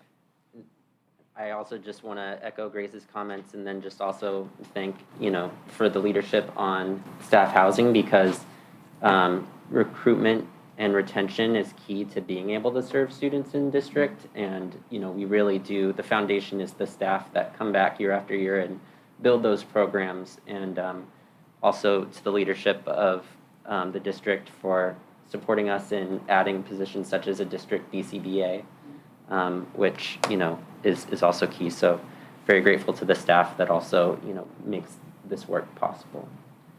Great, thank you. Thank you. So now we have our program update for nutrition services. So I have the pleasure tonight to introduce our Director of Food Services, Danielle Sweeters. She's here to provide a program update. Ms. Sweeters started with the district about, actually almost exactly 1 year ago, in May of 2021, just as we were returning from remote learning. I hope you will see tonight that we are headed in a really good direction under her leadership. And I wanted She has a Oh, let's clap now. Thank you. Oh, wow, look at this. that our food service wears, and Oh, wow. done in fall. Very cool. I love that. I know, aren't they? I wish I could. Actually, Austin Thank you. was the one who did the logo. We're over our team shirt. Have us. Of course, Austin did. Austin.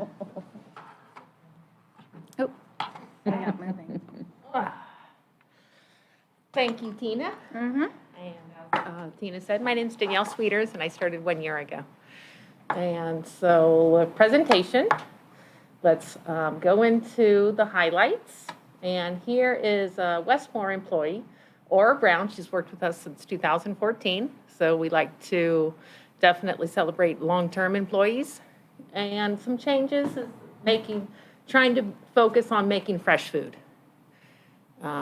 Something that I really wanted to focus on, fresh produce, salads, and being able to go into the schools and ask the employees who are already been there for a really long time, what would you like? How can I help support you in doing not just a better job, but making your job much easier, and so that you're providing better services to the students in the schools. And so that was really big on the fall, between like fall and Christmas time, winter break is what I was focusing on.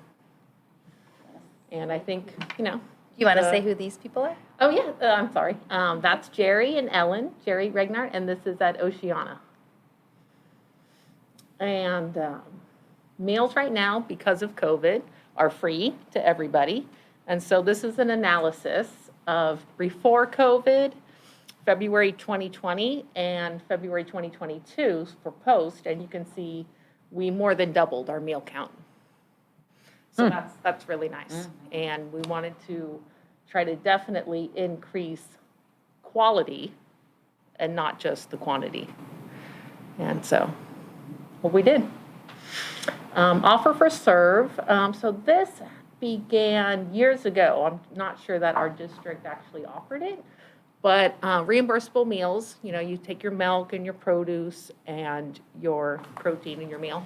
As long as at the high school level you are offering everything, it's still reimbursable. And it is to reduce waste, so that if students, if they're forced to take something, like, oh, you have to take that milk, and they leave the cafeteria and they put it in the garbage, we want to definitely reduce waste. So everything is always offered. Everything is out and ready for all the students. If they choose not to take something, that's okay. Or if they take, double apples or something, please take extra. Take it later for practice. So I just would like to say that this is something that I didn't realize. Our previous food service directors maybe didn't know about this or didn't do the research, but it's made a big shift in just the atmosphere when students walk into the cafeteria and they're not being told, take it, take this, take that. They're being, encouraged and offered, and it really allows us to provide a lot more variety. And if somebody wants to, I just love that. I've seen kids that will come and take 3 pieces of fruit. And, they're like, are you sure I could take this? In the beginning they were. Now they're like, all right. They're just, and they're eating it. So it's very exciting. True. Yeah, it's true. Yeah, and improve products. So just like Tina said, one of my goals was to have much variety. And besides just the menu items being more reflective of the cultures that we have, also just the produce that we get in, because we are right here in the Bay Area in California. Before it was, you had an apple and an orange, and that was all you're going to get. And now we have strawberries and watermelons and cantaloupe. And as you see, we do salads, Chinese chicken salads and Southwestern salads, and we just want to keep that going. That's a perfect example. And each picture is representative of actually all different schools. And so that is what our goal is, just keep everything fresh, quality, the atmosphere, and the morale. And very nicely, this was my first year, and Tina told me this was the first year that we are a nice break-even budget, that in the past years that the food service had actually money. That's sad. So, nicely that meals are free, and so we get more in. But if they're free but they're not good, the students aren't going to continue. So I think that we've made a huge effort to make quality and the atmosphere of the cafeteria very welcoming. Challenges, that'll be the next one. That's one of my student workers at Jefferson, and doing pupusas with fresh crude with the cabbage. Supply chain issues were really difficult at the beginning of the year due to COVID. We got over that about winter time, and we just had to be very creative.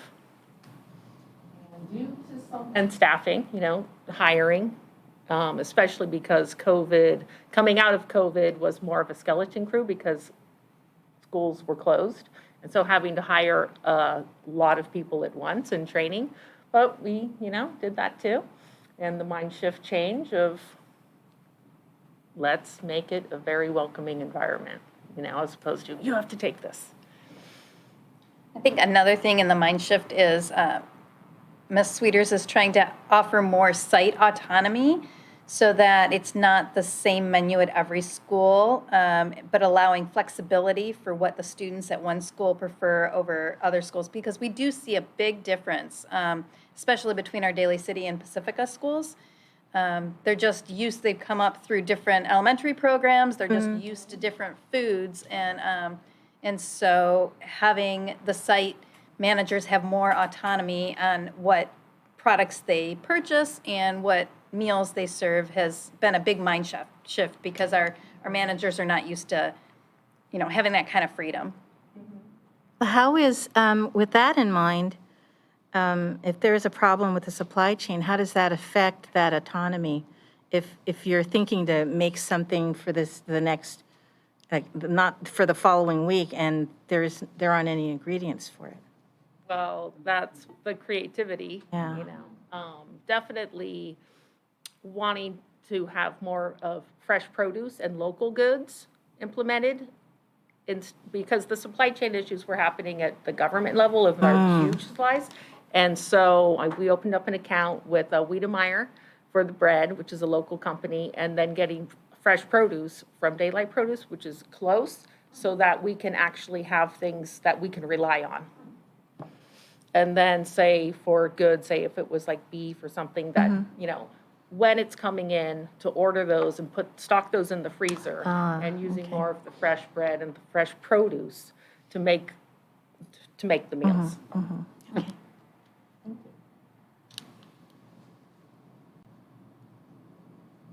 Looking ahead, that's Michelle, and that's opening up the snack bar at Terra Nova. But that was a big success. We didn't open it until the spring, but once we opened it, it was very successful. Waste management.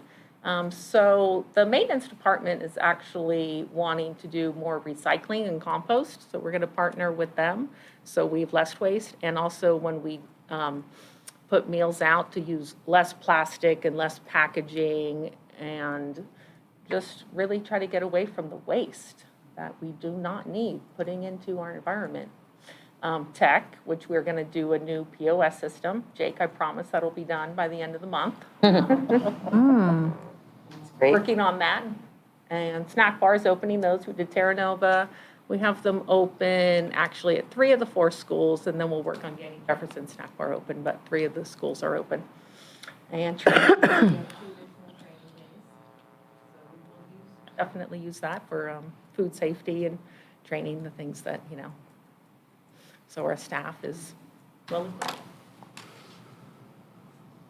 And also in the fall, I want to put questionnaires and student boxes in the cafeteria so that they can say things that they like or any changes that they would like, so they know that their voices are heard. And always promoting and having student workers, which all schools have student workers, so that's really nice. And signage, trying to, make knowing on the campus, to please come in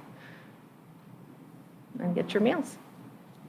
Any questions? Oh, there's still more. Oh.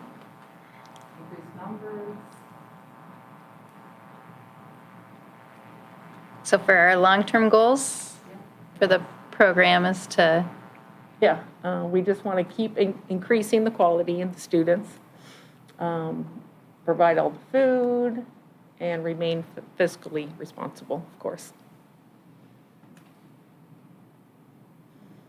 Now I'm That's a hungry. perfect example of the fresh food that we order, the fresh bread, the produce, and that it's made daily, fresh in the morning for lunchtime. that's at Westmore, right?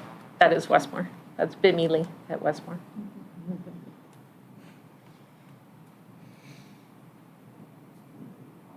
Okay? Thank you. Thank you. Do we have any questions for her or no? Just a comment.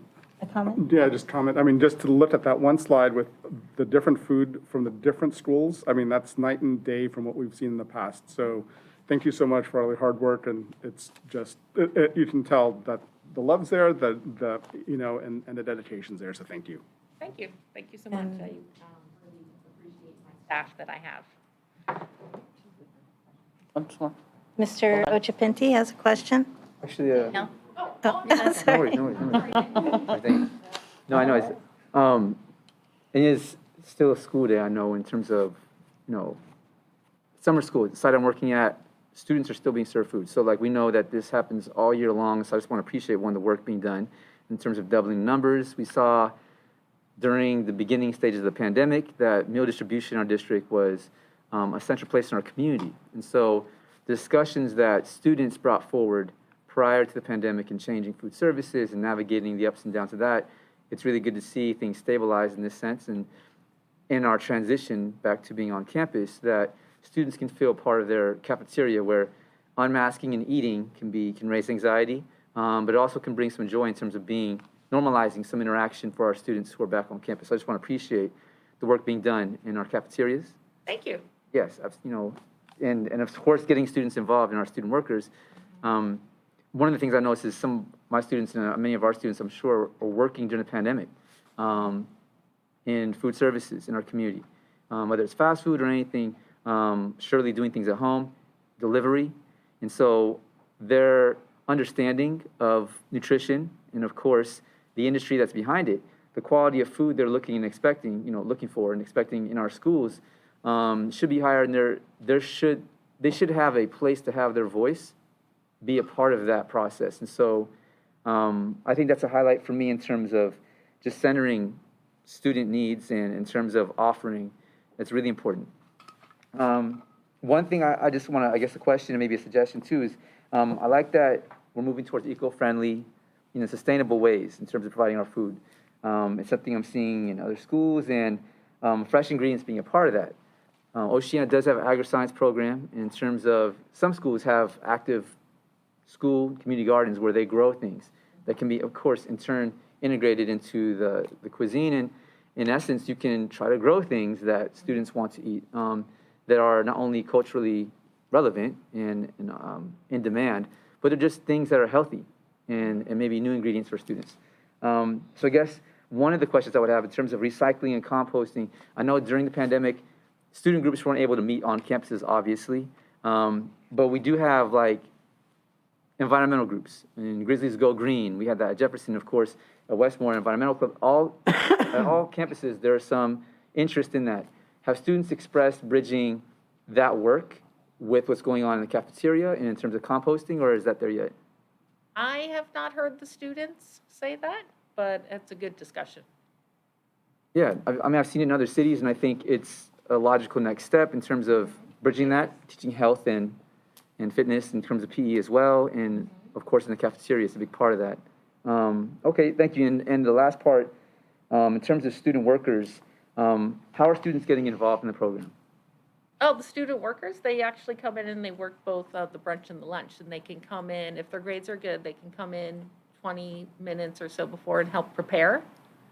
And they actually help prepare the meals being served and then work during service. Right on. Nice. Thank you for providing the images too. It's really good to see Yeah, there's some really, really nice students. education in action. And what happens really is while they're actually just coming through, maybe at the beginning of the year, we just say, would you like to work here? And I just say, give me your email, and I email them, and then they apply, and you approve on the board, and they start. So, You were recruiting my son the other day. I really was. I really Do I really was. have to work? Yeah, it's a good idea. Thank you for reaching out in your work. Yes, Ms. Saladin? First of all, your name's perfect for the job. Thank you. Secondly, question about portion size. I know we've had issues, or students have talked to us about the portion size being too small.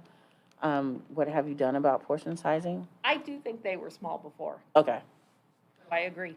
I Okay. agree with them. And have we've increased them? Yes. Okay. And then with it being like reimbursable, if a student wants more food, can they get more food, or are they only allowed to just get one meal? The free reimbursable meal they get, and then if they want more food, they can pay for it. But they don't have to pay the full reimbursable, they can just buy whatever component they want. Individual. So say for $2, they can buy another burger. Okay. And they can get as much produce and Yep. milk and other, like the side type things Yeah, as they the want. sides, exactly. So Okay, say they for are free. hungry, say, hey, take extra carrots, take extra apple, take some extra milk. Here, take a string cheese for later if you're hungry, free of charge. Question on menus. So are the menus someplace where we could, like, somebody can view them online, or is it, They're online. okay, We also run them once a month in Superintendent Presta's updates to the community. okay, I would say, though, that's something that we can improve upon because we only have the one menu item Okay. that's standard across the district. oh, okay. So it looks like we're only serving one thing per thing. day. I see. And I see. then what's the variety at each site gets just publicized inside the cafeteria. Okay, okay. And are there plans for, what does the grab and go look like right now? Is there a, multiple or an option for grab and go every single time, or is it more prepared food? There are meals that are ready. If you Okay. mean grab and go, the students still have to input their student ID number so Mhm. it can be recorded. Mm-hmm, But there's meals like the sandwiches and the salads, those are ready. yeah, so they could just get. Exactly. They just get in line, and they can take it, but they just have to be able to put their number in. Okay, and are those like sandwiches and salads that are prepared like that, or is that also sold in the snack window? Or is snack window just more small? Depends on the school, Okay, yes, and the Terra Nova and Jefferson. For next year, we're gonna try to do that. okay. Right now, their snack burgers are pretty much just snacks. And then, so what are the plans for, I know we had in here other ways that we can increase service, like looking into other ways. Do we have any idea now? Or are we still working on how we can, because I've been there volunteering at lunchtime, and then it's just like a flood, right? Because they're all trying to rush to get their lunch. Actually, all the schools, the lines actually, there is no more wait. There's No more about wait? 10, Okay. 15 minutes where, like, there's no more line. Okay, But It actually had to go quickly. But if we were to continue to increase service, which I think we should, the issue is, I think I've mentioned before, is that you have, especially in the Daly City schools, you have 1,200 kids trying to eat in one lunch period. Right. And so we would need an army of people to try and serve all of those kids. And so they do kind of self-select, and I think we've reached how long they're willing to wait in line, and so that many kids is how many we're serving, right? right. And so, yeah, some of the things we have planned is we're going to go look at other programs to see what it is that they're doing to try and get more kids served. The other thing we talked about, but I don't know if it's getting anywhere, is vending machines that serve a fully reimbursable meal. Like we would put the meals in there every day and they could maybe punch in their code. And take them so out. that's kind of a pie in the sky. I've heard of it, but we haven't been able to actually put our fingers on where those exist. I see. And then just this POS service is going to be quicker, as well as, that we're just constantly trying to streamline things. But, ultimately, if we had more than one lunch period, that would be the way to really increase Okay. the amount of kids who have access to the meals. Okay. And then is brunch also prepared in the same way that lunch is, or is brunch more? Okay. That is all the questions that I have. Yeah, And then I because- know we are planning to come back, I'm sorry, I didn't go mean to ahead. cut you off. I know we're planning to do this presentation one more time when the students are here, probably after a few months, so they can get more feedback. So, if we have some more of the answers on this, it would be great to get some of those too. Yeah, that would be awesome. Thank you. Definitely. Thank you. Thank you. We're on to our action items. We'll start with human resources. And that is the application for variable term waiver for Lee Medvedoff. All right. Good evening, President Tejada, members of the board. Tonight, I bring to you a variable term waiver for Lee Medvedoff. The variable term waiver for Lee provides a temporary extension of the waiver for the administrative services credential requirement. Lee is currently enrolled in a preliminary administrative services credential program that started in the middle of the 21-22 school year. Lee is on track to complete his program on time in early 2023. This waiver provides coverage for Lee while he completes his administrative service credential program. We would recommend that this waiver be approved. So moved. Second. All in favor? Aye. Thank you. That was, I was just going to interrupt you while you were talking. Okay, and so now I'm going to, that was so what was pulled from consent was item 12D3 under business services. And that was the Westmore change orders. 12D3, where are you? So, Mr. Ochapin, I just want to remind the board that, per our governance handbook, if you want to pull an item out of consent, please let me or Ms. Preston know ahead of time. And then maybe we can get your answers, your questions answered ahead of time. So, Mr. Ochapinti, you had a question on the change orders for Westmore? Of course, that's why I pulled the item. So first, these are a lot of change orders. I understand the change orders come in batches. This is, for the public who may not be seeing the document, about 159 pages of contracts. And so in looking through them, I remember last time my question regarding change orders at Westmore, it was about $100,000 in change orders. This one is less. But one of the needs at the school was to revisit some of the hallways for safety reasons in terms of monitoring. There's a door in the theater, in our brand new theater, that wasn't working the way it was supposed to in terms of access. And so that said, I see that it is on here, which is good to see. Is my first question would be, in regards to the contract, how it's written up is a little contradictory. In one part, on page 64, it says that the total cost is just door frame and hardware for $5,547.19, assuming doors cost and labor in the neighborhood of $5,000. That would make sense, but in the description in page 63, it says, new door and frame for opening T217D, opening T323C can flip-flop and does not require new door and frame, can use hardware. So based off what I knew about this door, and I'm assuming this is the same one, It sounds like we have the hardware, but we're just paying for the labor, which is fine. It's hard work and very important work for our students. But later on, it tells us that this is for hardware and labor. If you go down to page 67, it says material. And it's between that and labor, it's divided about over 2,000 each. So my first question would be, why does it say on one that we didn't need hardware, and on the other one it says we did?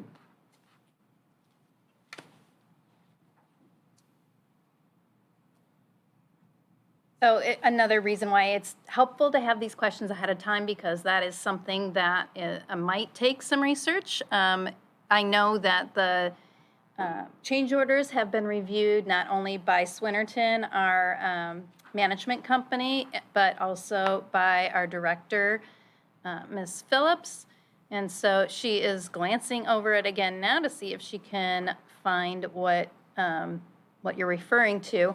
I would remind also that this project was over $80 million, and the change orders that are on the table today are about $63,000. Right, and these are the ones, I will remind everyone that these are the final change orders for Westmore. Right. Does that mean that the work has already been done? Yes. Has it been agreed to between the contractor, the subcontractor, Swinnerton, and the school district? Yes. Then I don't understand why this is a problem this evening. This evening, just it's a on our agenda question. to be voted on, to be approved or disapproved. Trustee Lee, that is why we're discussing it. It's a contract that is not yet approved. That's why. It's not a contract. Yeah. The work has already been done. It's a change order, yes. Nick, it's a change order, it's not a contract. Director Phillips, I'm asking a question. It has not been answered. Can you please tell me why there's a discrepancy in this order? I'm not positive that there is a discrepancy. I would like to point out that we would need to do the research. Page 68, if you could pull it up, my request, Mr. can you pull it up as a Ojapinti, screen can we share? lower our voice, please? And then also, I'd like to say that this is exactly why we need to pull, if you had a question about an item, that you bring it by noon on Mondays, which is in our governance handbook, and which is what we all agreed to. That's a courtesy, I understand. Not a This is- courtesy, it this is more than just a courtesy, it's out of respect By for our law, we are staff. required to be prepared for these meetings, Trustee Tahada. And if Yes. you have any questions, I'll encourage you to ask them as well. This is our job for oversight. Listen. I will continue to do my job, But I have to Thank abide you. by the governance handbook that we have all signed. which has been violated by you and several trustees several times. That's I will not what we're remind you. talking about right now, and I. It is not, but Okay, I'm asking so a question. just a so second, could just you a please second, let just a Director second. Phillips answer the Just question? a second. So when she is ready to answer it, Sure. I have a request. time? I have a request. Can we bring up page 68 on screen share for our public watching the meeting to see what I'm referring to? It does not require a lot of research. I can walk us through it. It's pretty easy to see where the discrepancy is. I would like to simply have a simple answer to that, and I'm sure that Director Phillips can explain it. Thank you. You said you named page 65 and 68, or just 68? Yeah, I don't know what number it It's a is. yeah. Why don't you tell us the document? The document is, It's the Listed PCO as- 826. it's on pages 63 through 69, 68, For new frames and hardware, yes. okay? So what's the problem? So on page 63, it is listed in the description that per CC, in description in the box, this first box, or the first major box in the middle of the page, it says per CCD 195, new door and frame for opening, T217D. Opening T323C can be flip-flop and does not require new door and frame, can use hardware. It goes on to just list some other details. It's on page 63 of the PDF. Not sure what page you might have in front of you, but the next page, 64, is the change order. The cost is listed in the first box, over $5,000, $5,547.19. As noted, this is part of a prior contract. There's a change order to it. It goes on to page 66 in the next part of the change order. Material says, non-applicable. The next page, actually, that part is different because it's other than the contractor. On page 67. Wait, I'm completely page lost. 67. Hold on. Because I'm trying to understand what, we're looking at, so you're looking. I'm reading the contract, the change order. I understand you're reading it, but I'm confused on where you are and what you're reading. So on page 63, we began there. And on page 63, you can see the PCO review cover sheet. Nick, may I ask a question? Because I think I can clarify. I think that you're saying that in the one page, it said that no new hardware was required. Correct. That it, and then when you go to the page, there was in fact a material cost for $2,238. Is that your question? So, My first question, yes. okay, so labor and materials equals the 5,000. And so you're saying that it seems to you that we should not have paid that 2238. Is that correct? That's what it's telling me. That's what it's Yeah. telling us, right? Is that what but that's your point, right? I'm just trying to read. $2,238 should not have been paid Right. because we had the hardware. Right, I'm reading, and I mean, I did pay Yeah. attention to this change order because it is important. It's something that was requested on site and something that was brought to my attention. Something that I noticed as well, as a teacher, you have to make sure that our buildings are safe and everything our teachers and our students need, and all of our staff. So But that's the discrepancy, correct? That you're stating, the the first, yeah. $2,238. Correct. Okay. On page 67, if that's on page 63, that is the first, those two lines in that first description box is what I'm referring to, what Superintendent Preston, which you just referred to. If you scan down to page 67, under work performed by contractor, it's listed as two different things. And so I guess my first question is why the discrepancy? Did you find it? I have this document, this document, this document. It doesn't say But page 67. if you go to Mitten Door Company, It's actually up on the screen. I know. Nick, if You know what? if you go to where it says Mitten Door Company, which has the right now. materials laid out for you, it says Part of the material it and was the labor. door and the frame, and it says reuse all hardware. So we were charged for the door and the frame. Reuse all hardware. It says right in there that they did reuse the hardware. So why would the change order include new material? Because The hardware is just the The door in the frame isn't the hardware. right. The door and the frame isn't the hardware. The hardware is like the doorknob and it's the hinges. Hinges. It's the lock. That's the hardware. The panic bars. That's the hardware. Were those not already part of the door prior? I do remember there being a bar, but it was simply on the opposite no, side. they reused the hardware. They had to replace the door and the frame. Right. I'm just seeing the change order is asking for 5,000 and it's listing materials is about half of that. Combination of Right. material and labor. And the materials are outlined on the Mitten Door Company backup that is on page 68.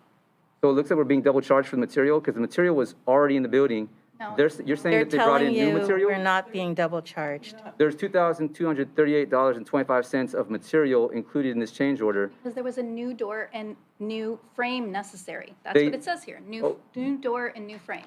Which points out my discrepancy that I found is that there, in the first, on page 63, it says, can use hardware. Yeah. Like, does not require a new door and frame. So if it does A door not, and frame is different than hardware. what hardware are we referring to other than a door and a frame? They just explained it. Panic bar, doorknob. So they're saying that Hinges. they didn't need to reuse that stuff. They had to get the new stuff is the door and the frame. No, new door and frames is not required. That's what it says. You're saying the panic bar costs $2,000. Sorry? No, Is that, it's not at all. am I correct? Is that what I'm being told? Is So that, the door, the panic bar didn't cost, the panic bar was reused, it sounds like, It's the right? door That's and the the hardware. frame. It's the door and the frame that were purchased. what it says here on page 63, and I hear you, that it says does not require new door and frame. Explicitly, this is what the change order tells us. Okay. So- It did require a new door and frame.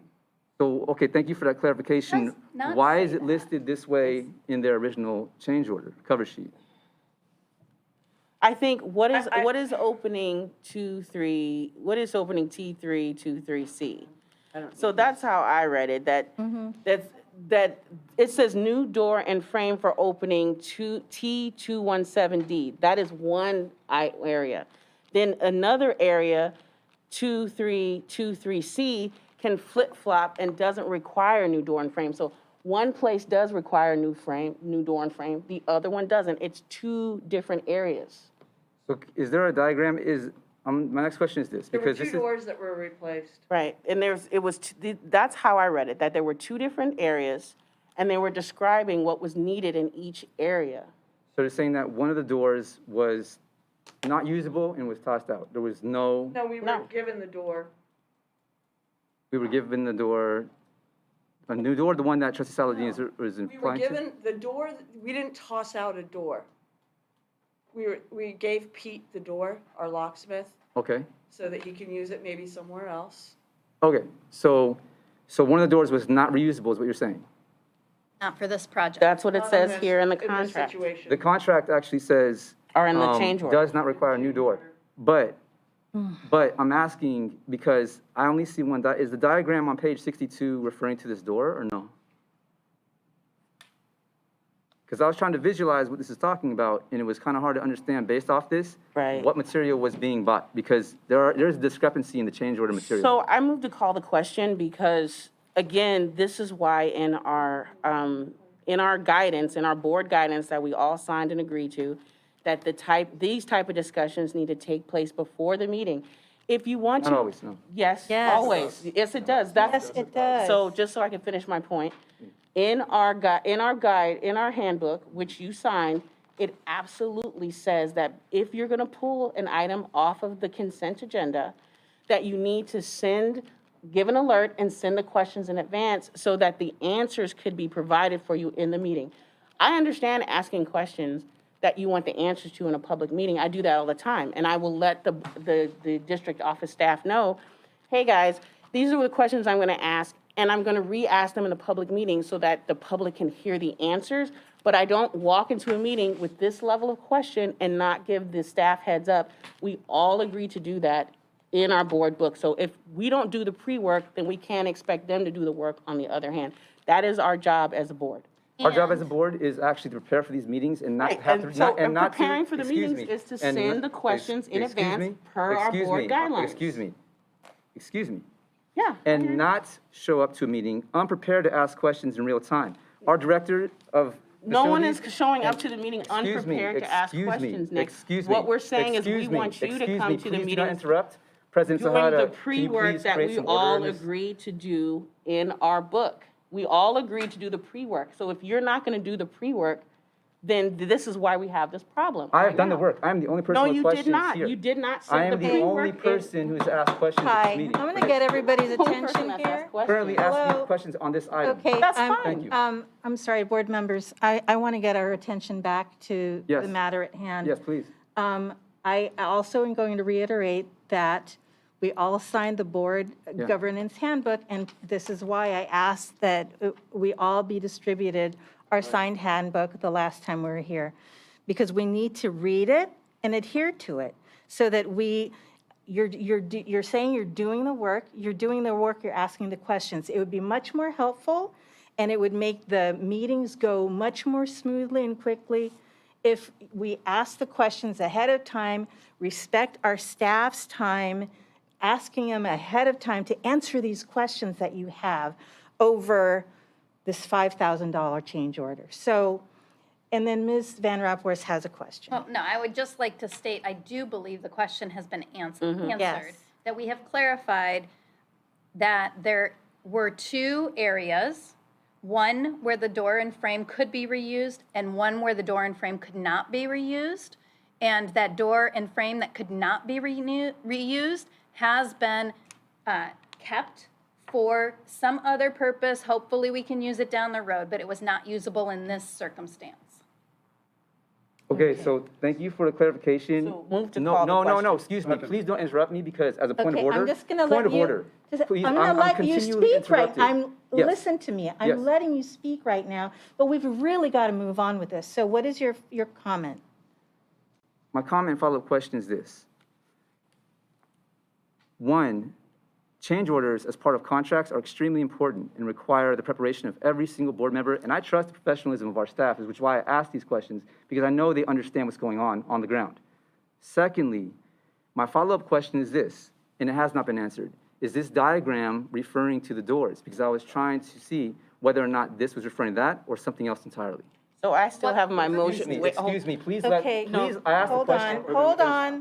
That Okay. diagram has nothing to do with the doors. Okay, that's been answered. So here's my second question. So no, I that's feel like been the answered. motion needs to be addressed. I moved to call the Okay. question, so could we get a vote on That's that? been answered. No. I would like to move on.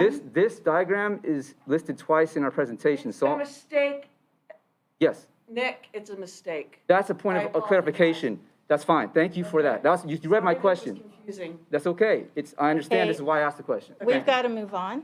So I think the answers have been, questions have been answered.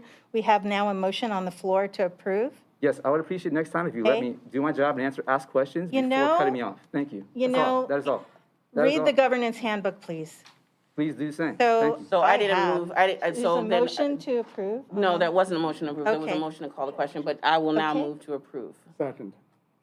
We'll have a roll call vote, please. Aye. All right. Aye. Aye. Aye.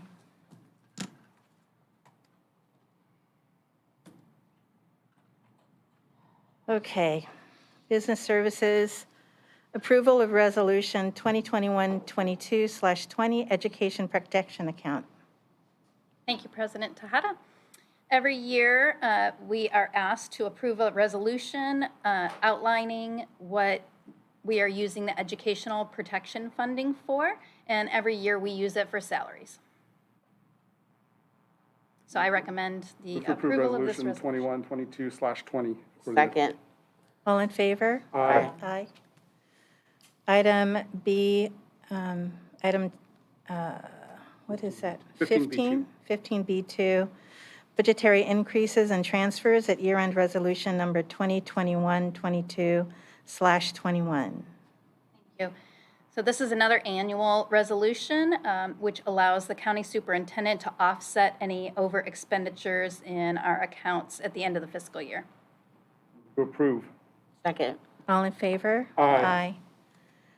Let's see, and now we have the public hearing and resolution for fiscal year 2022-23 for the JUHSD Maintenance Assessment District.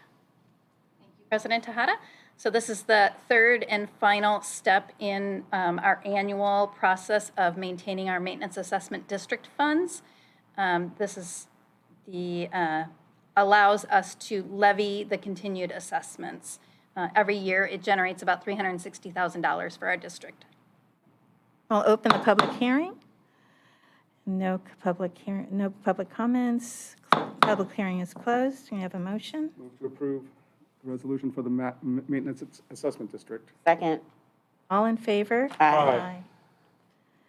And now for the resolution 2021-22/24, supporting the award of leaseback agreements. We've had some people waiting very patiently all evening. Thank you. For this Thank you. item. But tonight I have the pleasure to recommend that the board approve a resolution allowing us to contract with Landmark Construction. As authorized by the board back in February, we conducted a rigorous selection process to identify the best contractor to construct our new adult school and district offices. We received 3 proposals from highly qualified bidders. Landmark rose to the top of this process. So I am now going to turn it over to Director Phillips to see if she will introduce our guests from Landmark as well as provide any additional information about the selection process.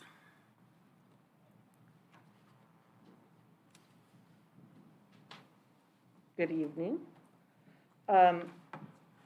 We held our RFP. All of a sudden, I'm just, sorry. Feeling a little tired tonight. We held our RFP, and it was due back, sorry. I apologize. It's 9:45. Yeah. That's what No, happens. Well. It's all good. Yeah, it's okay, Steph. Due back in the, I think it was like May 13th. Sorry, it took me a minute. We went through the interview process on the week of the, what was it, the 26th of, it was the 26th of May, sorry, I'm going by recollect here. And through that interview process, we came to the conclusion that Landmark Construction was best value contractor. They're here tonight because I wanted to introduce them to you and also request that you, or recommend that we move forward with awarding them the contract. You want to mention that they've been that they've worked They with have- some local so, school yeah, I districts did- that well, I spoke put that very in my highly. recap, Yeah. Yes, so in the I'm recap, sorry, but you I- can. Yeah. Yeah, so we have a weekly recap that I write to the board, and they've worked on Brisbane and Bay Shore schools, and they're also currently working on, was it Palisada? Or Panorama, sorry. Yeah. Great, great.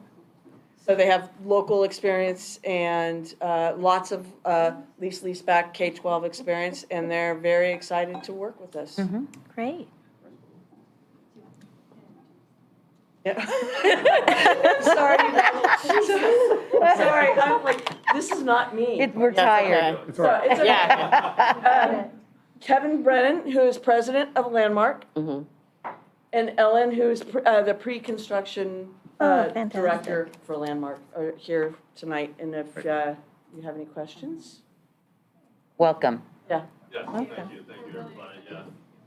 President Tahada and Thank you. trustees, we're really excited for the opportunity and look forward to a strong working relationship with the district. Awesome. Thank you. Yes, Mr. Lee. So I had the good fortune to be part of the interview team a couple weeks ago. And there were just a few things I do want to say. First off, I mean, this discussion, whether to approve this contract, I think this is a really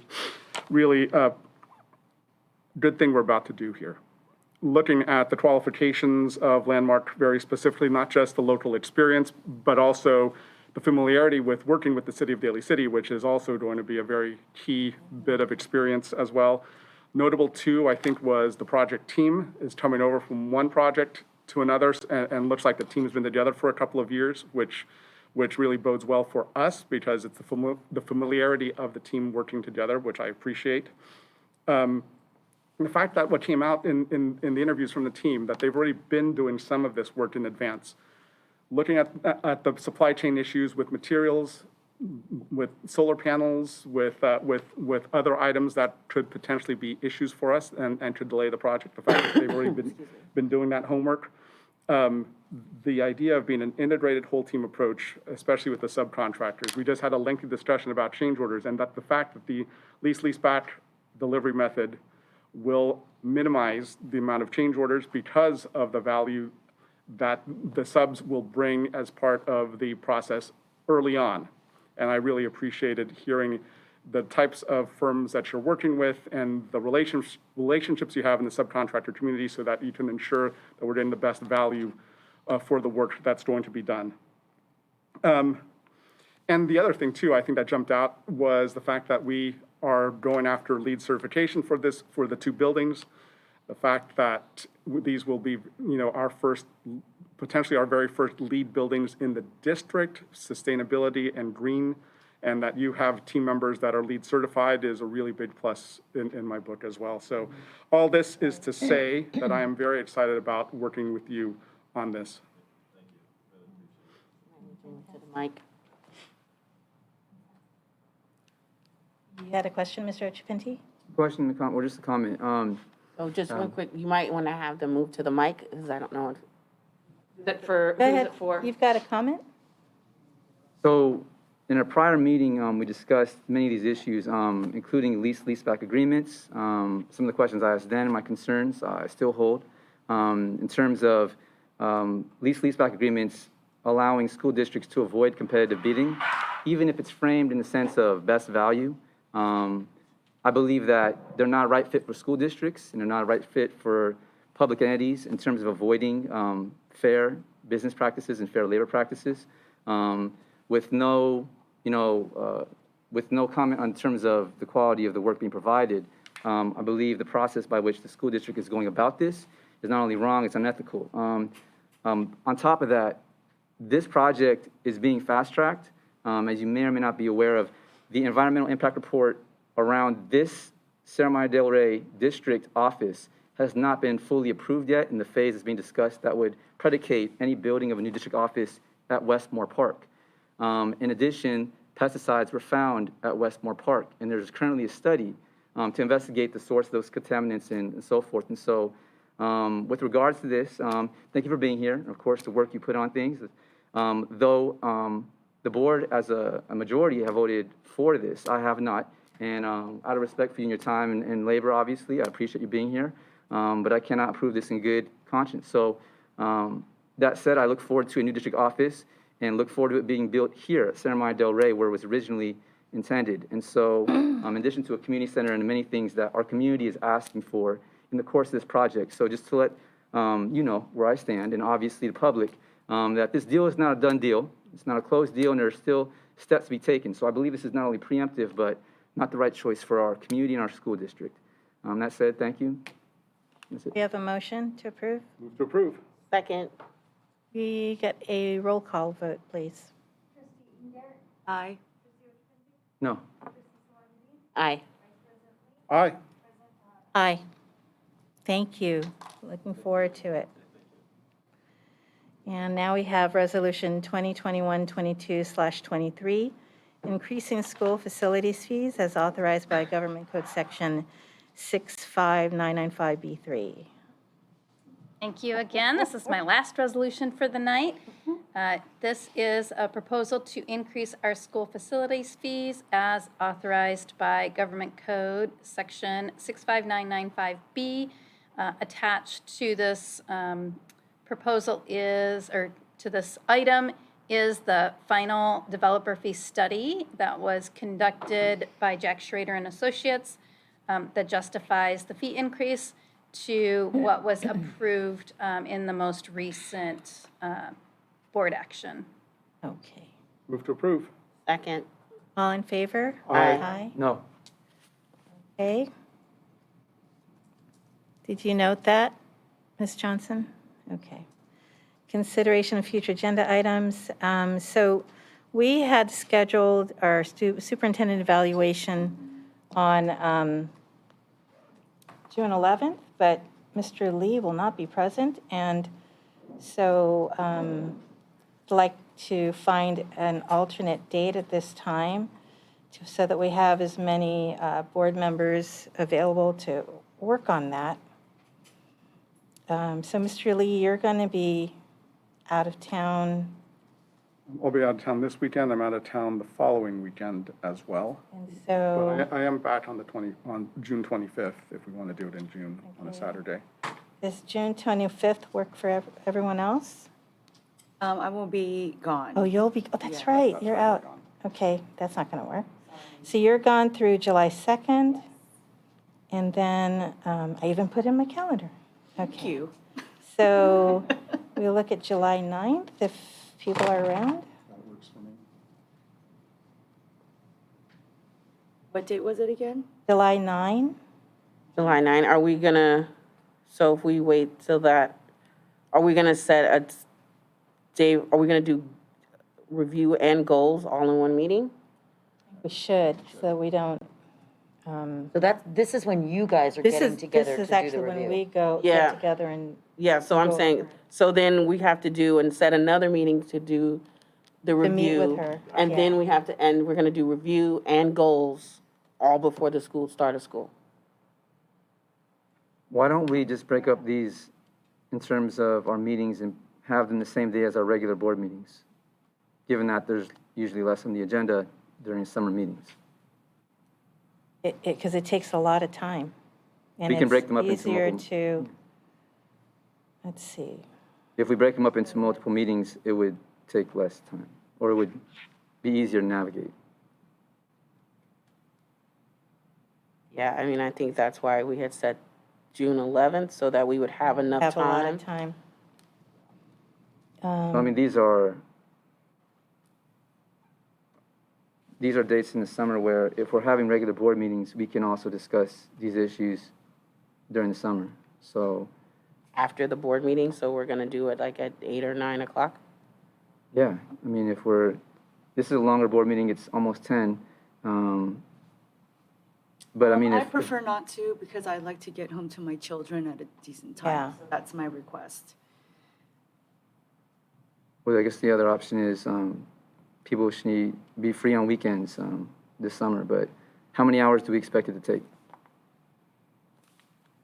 I think at this point, it's going to take a few hours on, say we do it July 9th, that's when we get together and discuss evaluation and goals, right? Because she'll have them to us by then, her self-evaluation.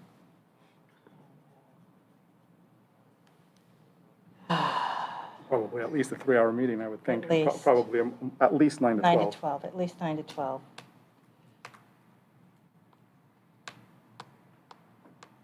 Okay, all right. Let's at least start with that, and if we need to plan another meeting after that, I think we should plan them all out now. We should pick the Yeah. dates now because that's, Yeah, because then I'm going to be gone the following weekend. So Then should we go to the 9th and the 23rd? I will not be available on the 23rd.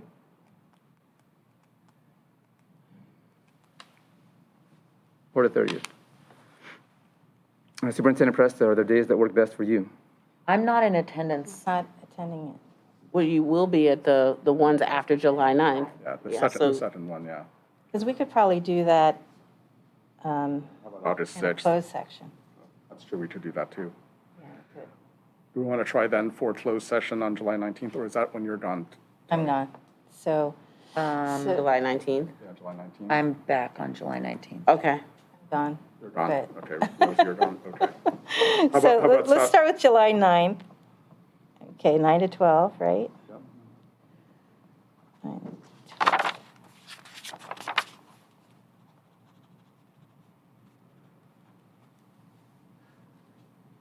Okay. All right. So how are we gonna find the next date? Are we sending out, we could just poll the board to figure out the next date? Yeah, I think we should do that. Okay, here Let's we- do that. Do that. Okay, Chelsea's on vacation starting tomorrow, so okay. won't ask you for about a week. Okay, no problem. Okay, So let's do that. all right. And then, Okay, so you're on the 9th from 9 to 12 for them to do the work. And then we'll schedule the follow-up with me. We'll She'll- find She another- will schedule that in about a week. She'll pull you. okay. Okay? And then, did you have something for future agenda items? Or you wanted to bring up? Mm-hmm, no? If I did, it's not in my mind now. Okay. Oh, no. No, actually, we already We discussed it. scheduled. A special board meeting. Yeah, special That's board what it meeting was. on the 28th at 8 Okay, a.m. yes. to approve a new our principal hire and a VP at that Yeah, time. okay. That's That's if- what it was. If they can If- make it, so we yeah. haven't checked with them Okay. yet. Okay. Okay, So we'll great. be in touch. Okay. So, start scheduling things. Okay. All right, if there's nothing else, I'd like to get a motion to adjourn. Move to adjourn. Second. All in favor? Aye. Aye. 9:56. Okay, I'd like.